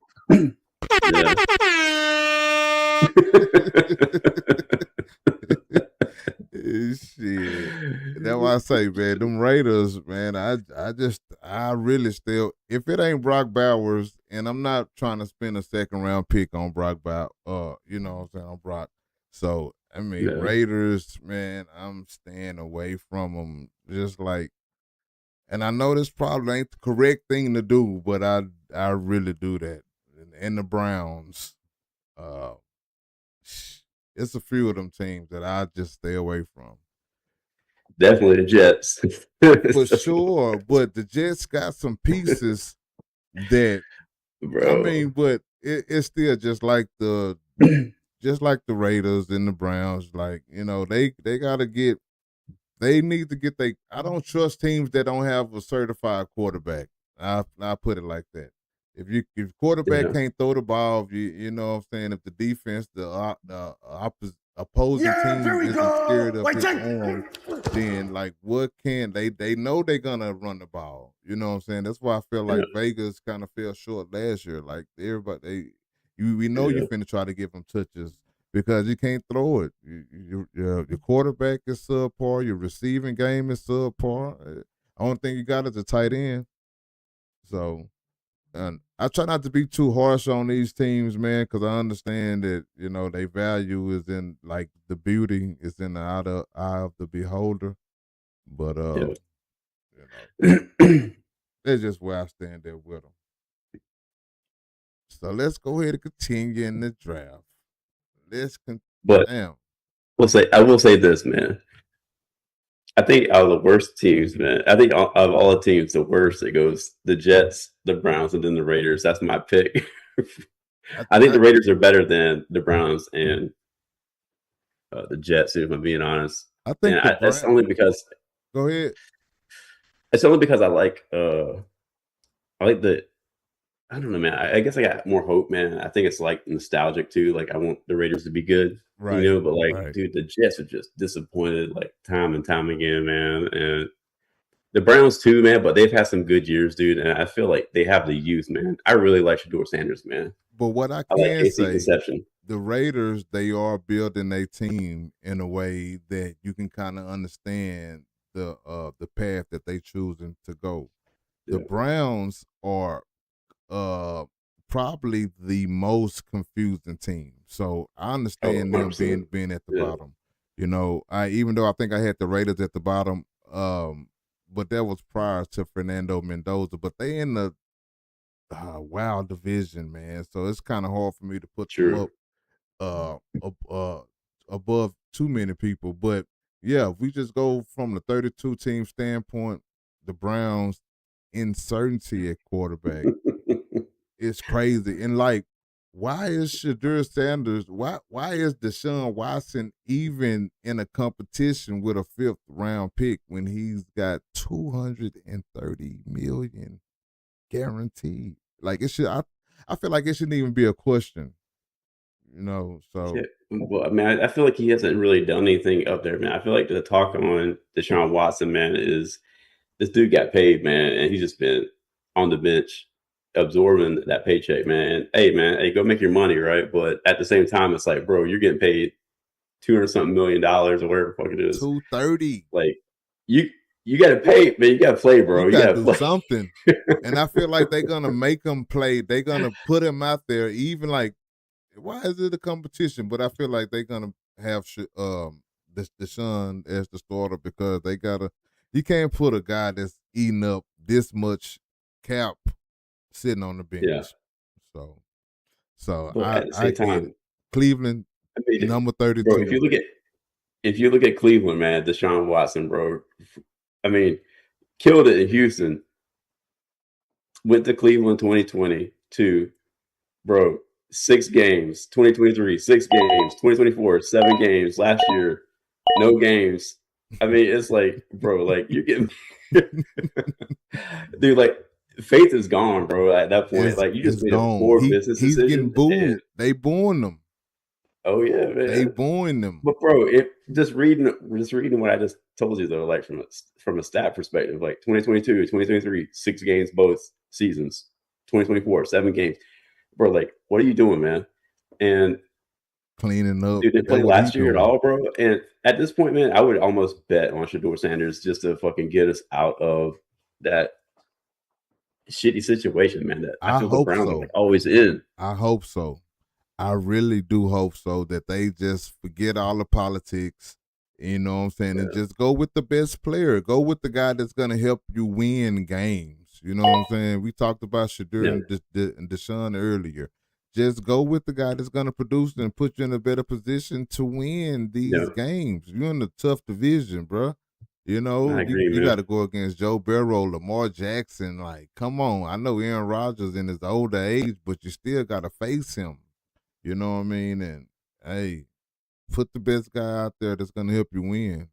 put you in a good position.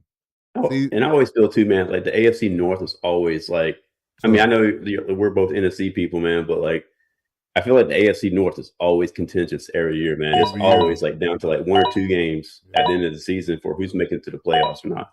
Mm-hmm. So, but yeah, I agree with you, man. Like, but like, dude, if you're getting paid that kind of money, man, like you just gotta like produce. Get your fucking ass, get your ass off your shoulders or something, man. You gotta produce. You gotta go out there. Like, you gotta go out there and play like Baker be playing with these injuries. Like, I don't care. Well, I don't care. I just paid you $230. Get fully guaranteed. Ain't no way I can weasel out of this deal, boy. You better go out there and play till your head fall off. Man, and I think a lot of it too, man, is like Deshaun Watson, bro. Like, I think a lot of it is like that shit that he got caught up in with like the massage parlors, man, and all that. Who cares, man? You get paid $230 million to play it, man. Like, who gives a shit? Let all the haters hate, man. Like, who gives a shit? Go so play, you get your bro. Yeah, he can't play no more, bro. He can't play no more. I know, man. And that's what I think about it. I don't think he can actually play like. Because even the preseason game, you playing against backups. That's your time to shine. You know what I'm saying? Man. It's your time to shine. Do something, bro. I'm gonna take a pick that you not gonna like, but I like this guy, man. I'm gonna take Cyrus Allen. See, man, I'm not gonna say I don't like him, man, but I mean, I feel like the receiver room there is fucking crowded. I don't know realistically how much time he's gonna get on the field, man. Because like I think Tyquan Thornton last year, man, he put in he had like very limited amounts of time on the field, bro. But the time that he was on the field, he definitely was he was like catching like the deep passes, dude. He was scoring like crazy touchdowns, like 80-yard, 70-yard passes or whatever. And then Rashee Rice, man, I like, dude, and I think Xavier Worthy I like too, man. They're both kind of like dynamic wide receivers, and they both have speed. I hope you're right. Man. I hope Allen does get on the field, bro, and play. I think Rashee Rice is the hood ninja. And that 100%, man. Easy, 100%, man. Easy, ODB. Bro, nah. Hey, he'd be wilding out in fucking like Dallas, bro, Fort Worth area. He come down here. He one of them 214 boys. You gotta watch him. Oh yeah, man. Yeah. So, but like I say, man, the Kansas City receiver room, I haven't been big on them in a long time. So. No. I'm just hoping that this young rookie could come in and give them a spark and maybe even carry the torch for this team. Yeah, no pressure at all. But if he can pop one game and just go dumb, and I try to sell him that week. Yeah.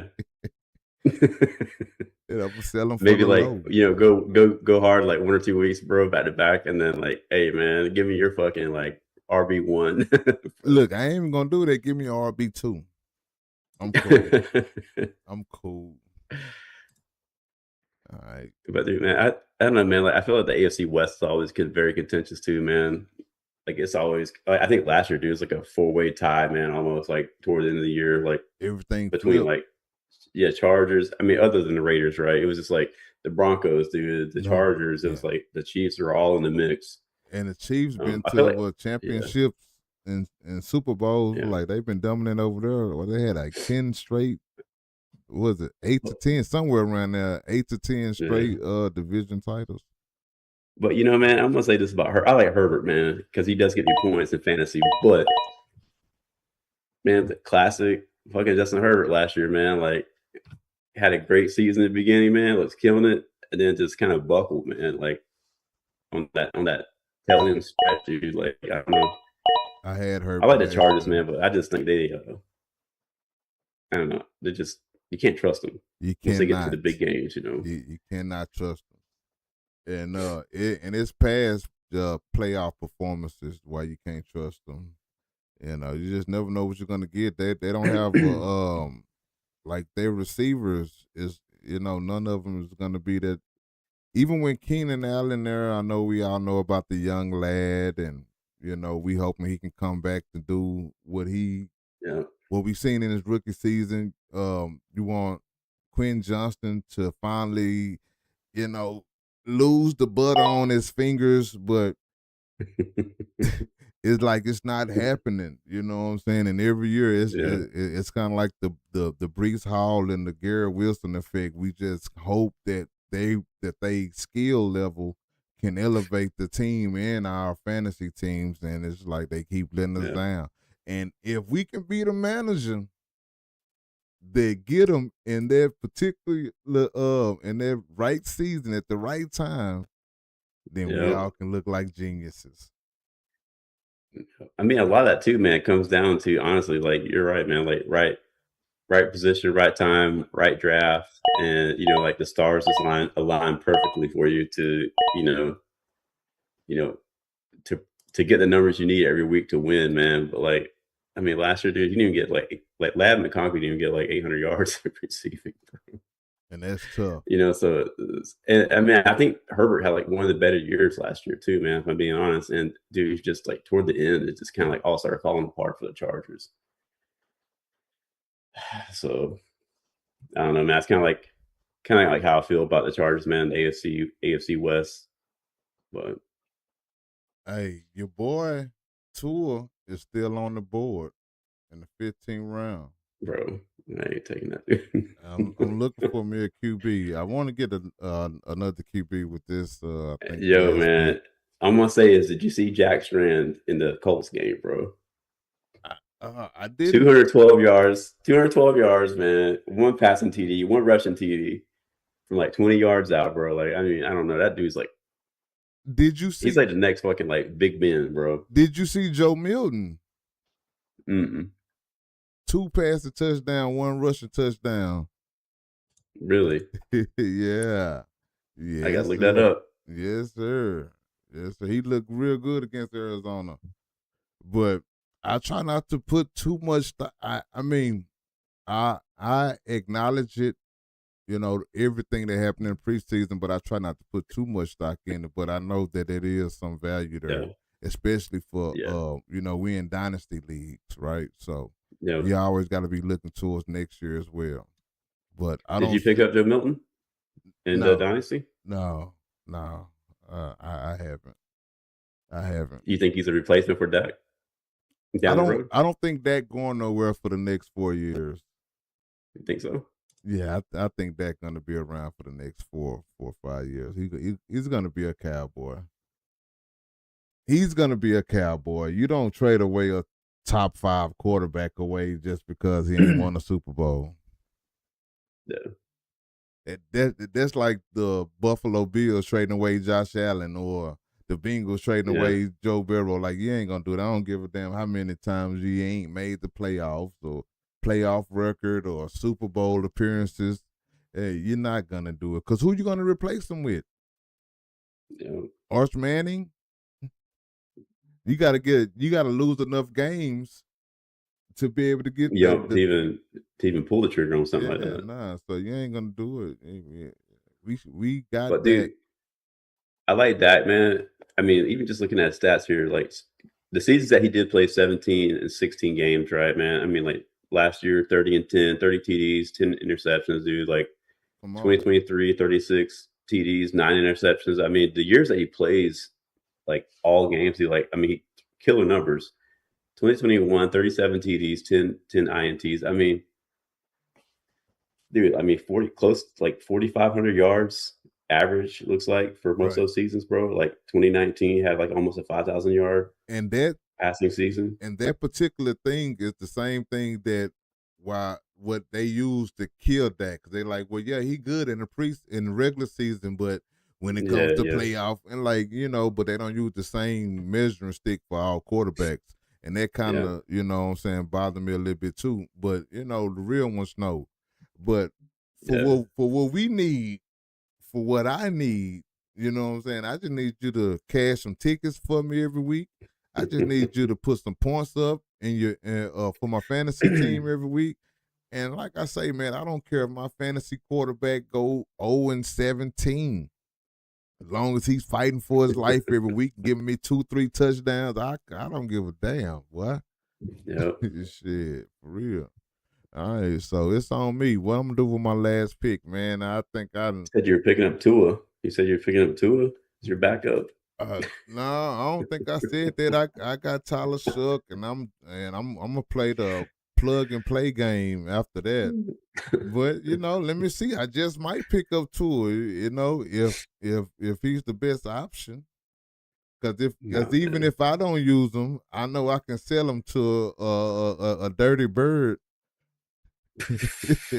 Not this dirty bird. Hey, man. Dude, I don't have. I think the only man. I don't even think Tua's going to be on the team by the end of the year. And that's I think cold. they're going to cut him, man. That's cold. And if Atlanta cut him, he's out the NFL. Yeah. Potentially. I ain't gonna just put that on him, but I feel like he will be. Dude, I was a podcast too, man. Like they were talking about like Michael Penix. It was like a Falcons podcast, and they're talking about Michael Penix. Like they're talking about this very crazy trade thing going on, where Tua gets cut, Penix goes to Dallas, pick up Dak. I can't remember like how they. I said, like, hold up, wait a minute. You don't want Penix, man? No, I don't. We don't want Penix. Oh man. Sometimes, man, I look at the NFL, bro, and I think of like these managers are like these team presidents and all that stuff, man. Like GMs, dude. Like some of the roster moves they make, dude, is like highly questionable. Like, boy, how are you in that position, man? Boy. And that's what I was talking to my girl about. I was like, man, like we sitting here as fans, essentially, we can sit here and tell like that's a bad move. What are you doing? Yeah, like what are you doing? If they need a consultant, they should hire a fantasy manager somewhere, cause they'll be able to tell you everything. Like I think those execs, all the GMs and presidents or owners, whatever, they try to make sure that they tune out everything that like the facts is presented. You know what I'm saying? They're like, no, we don't need to meet, but no, bro. He telling you, man, that when these people calling, this is what I believe. Vegas knows everything, and they know the sweet spot for the number, right? Hey, man, listen to Vegas. You want to be on the right side of Vegas. Damn, be on the right side of history. You want to be on the right side of Vegas. You know what I'm saying? That's how you get your money on us. Yeah. But it's like they don't pay no attention to none of that shit. No. Man, I don't know, man. It's like, man, I remember when they said like, oh yeah, we picked up Tua. Like it was like one of the podcasts I listened to from Atlanta, man. It's like, even the guy on the podcast was like, what the hell are they thinking, man? Like this dude's injury prone. He's probably more injury prone than Penix is. But that shows you how they feel about their quarterback. You know what I'm saying? Crazy, man. It is crazy. And I think Atlanta can go and get like everything Joe Milton doing right now. Everything I seen, like I like Carson Beck, I like Will Howard, but I don't think Pittsburgh is gonna come off of him. But if you put together a package, you know what I'm saying? You can go get you a quarterback. It's a lot of teams that need a quarterback. You know what I mean? Just like what they willing to do to go get them. But in Atlanta defense, they just paid Bijan. Drake got his money. Drake.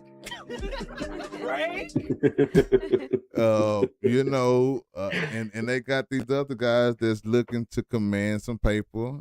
So maybe they trying to think about their cap hits and everything, but it's some quarterbacks that's backing up a quarterback that can be a number one quarterback, like Malik Willis. I think he'll be good down in Miami. It's just they think so.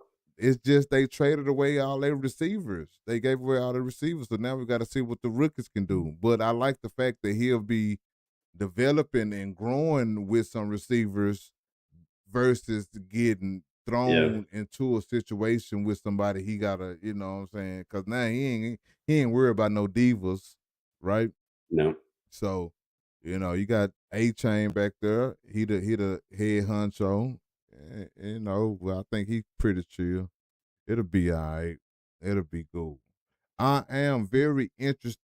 I want to see how this season pans out. I want to see how our predictions and projections and how we view these players and these team scenarios. Because every year, it's a team that we, put at the bottom that rises to the top. And same thing with these players.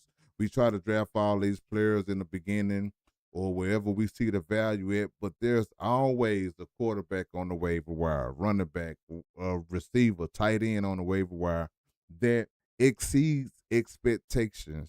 And there's always someone that we draft high early up that disappoints us. Josh Allen lost me my championship last year. The last game I had Josh Allen playing against Joe Burrow. He gave me 4.6, 4.5 points. If he would have ran for 10 yards more, I would have won. If he would have threw one touchdown, it would have been a landslide. You understand what I'm saying? But that's how the mother-loving cookie crumbles. We dealing with this. But man, I've been in those situations too, man, where you're just like tenth of a point, bro. Tenth of a point, and then it's like fumble. It's like, oh my God. It's tough. Yeah. Those tenths though. And then don't let the NFL or the fantasy platform go in recorrect someone half a sack. You know what I'm saying? And take that 5 point or give somebody that point. Hey man, yeah, it's been rough. It's rough out here, man. I done seen people crash out. When I say people, I'm talking about me. Shit, man, I crashed out when the Falcons lost the Super Bowl, man. I bet you did. I was talking so much shit, man. And then, the second half, I was like, are you kidding me right now? What the fuck is going on?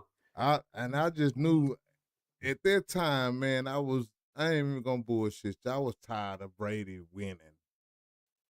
Same, man. And I had my partner, he was a Patriot. And I felt like, man, where you Patriots come from? Ain't nobody was a Patriot before they, okay, I digress. But, you know what I'm saying? I was like, man, finally, I had to grow to love Brady, you know what I'm saying, and appreciate him, you know what I'm saying? And when we miss him. Yeah. I know 100%. You probably don't, but, for the love of the game. But definitely love the game, man. As a player, dude, I mean, definitely in the GOAT conversation, if not the GOAT, All right, ODB, we got to take another timeout. This is our final timeout right here that we taking. We're going to come back and we're going to see what we got, all right? Just hold on. Right. Don't go nowhere because... Football is money. We cashing out now.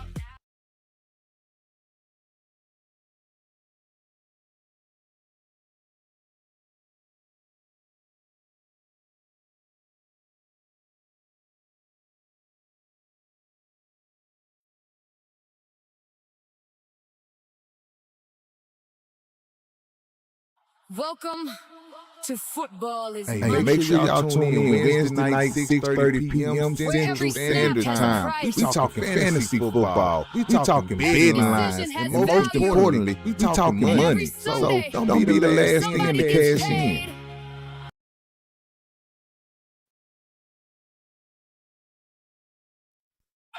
Football is money. We cashing out now. Fantasy, that's going to do it for this one.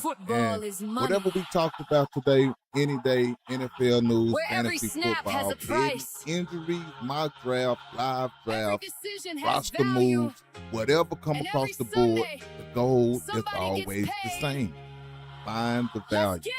Don't just follow rankings. Don't just follow the headline. Even ours. You know what I'm saying? Don't just follow the crowd. Look at the situation. Look at the opportunity. Look at the price. Right? Because at the end of the day, Vegas gives you the number. Fantasy gives you the board. Football gives you the information. and Football is Money gives you the perspective. All right? So make sure you tap in, man. Subscribe. Check out footballismoney.com and stay locked in because we got plenty more coming. But before we leave, subscribe. All right? I'm your host. They call me Boss. This is Football is Money, and we are. Run that beautiful thing, put it, baby. College too. If football matters, we're talking to you. Cowboys Corner, cash in the end zone, fantasy life, coach mode, QB power, draft grades every week, new plays. We don't follow, we evaluate, find the value, separate, because Vegas sets the line. Football is money, reads between the signs. Football is money. Louder now. Turn it up. Hear the crowd. Every season, every play. Football is money every day. This is Football is Money. Real football. Real talk. Real money. Let's eat.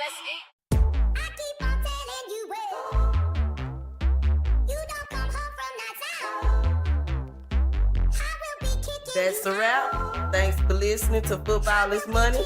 Find every episode and more at footballismoney.com.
Welcome to Football is Money. Yeah, man. So we're talking about. All right, my Where fantasy every snap family. has a price.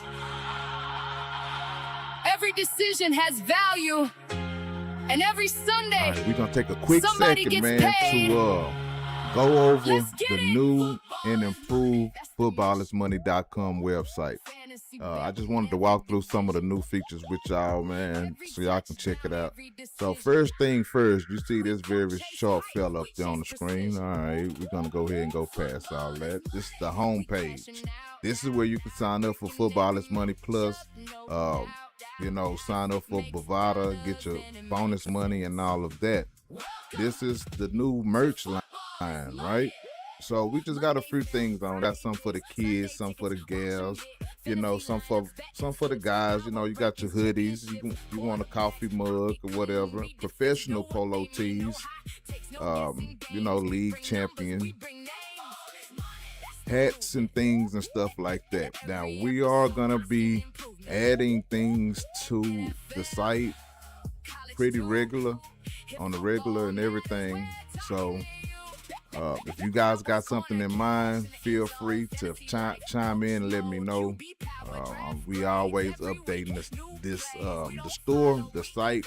We working on it all the time, man. So make sure you stay tapped in with it, because you know it could change just like that, right? Because we always working on it. And let me see, you know, we got the podcast on here. Sign up everywhere you can listen to our podcast, because we are on, you know, in audio form as well. You want to listen on the go, whatnot. And also for my people that's on the podcast, that's been listening on the podcast since the beginning, I don't know if you have transitioned into the YouTube, but you know, you're missing a lot of great content if you only listening to the podcast on an audio version. All right. So make sure you go ahead and hop on YouTube as well, man, and tune in. And sponsor with Football is Money, right?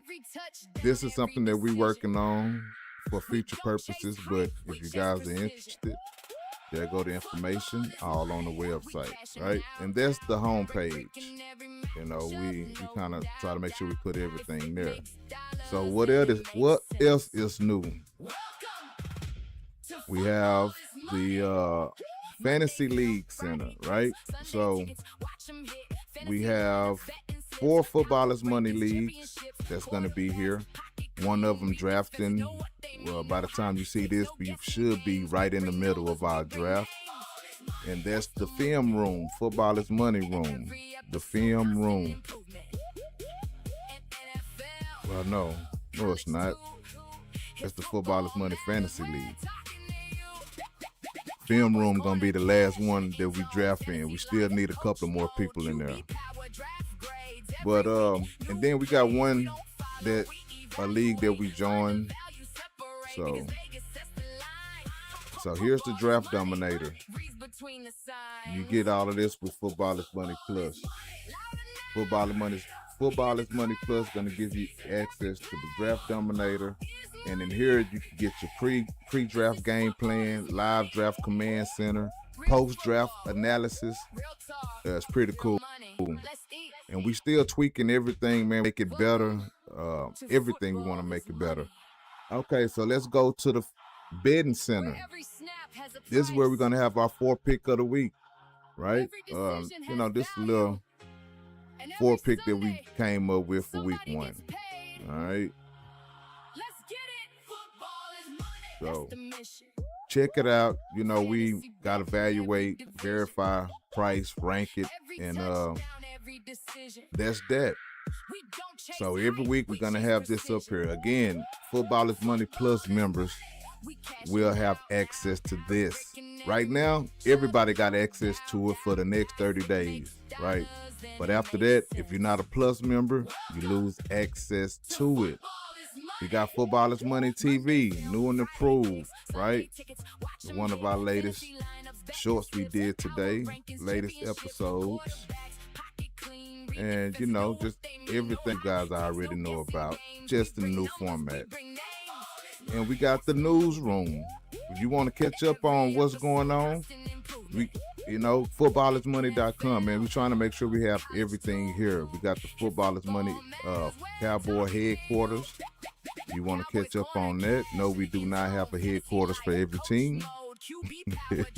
All right, but you know, you can find that in the general NFL section. All right, introducing something new. We got college knowledge, man, for all my college players and for my dynasty players who want to get a jump on next year and scouting and everything like that. We have what I like, the Dynasty Watch. And, you know, it just point out guys that you want to pay close attention to if you are in dynasty leagues that's going to be drafting rookies next year. This is something else that you're going to have Football is Money Plus to have access to this as well. All right. But right now, everybody got it for free. Shop Amazon. You know, you can go on Amazon and shop like you normally would right here. It's just going through footballersmoney.com. All right. So those are all of the new things, the new features that we have on footballersmoney.com, man. And I want you guys to go check it out, be a part of it. Make sure you get some of that merch. Oh, yeah. The winner for the Dynasty League this year is going to get this league champion dog tag. Just the Dynasty League. But yeah, man, make sure you guys go check it out. Make sure you guys get some of the merch. Make sure you guys sign up to Footballers Money Plus right here. $3 a month. Get you access to all of that. All right. So, hey, man, let's get back to this draft, though, and see who's picking what. And even if we're not drafting, let's just get back to the show. Double use. Hey, make sure y'all tune in Wednesday night, 6:30 p.m. Central Standard Time. We talking fantasy football. We talking betting lines. And most importantly, we talking money. So don't be the last thing to cash in.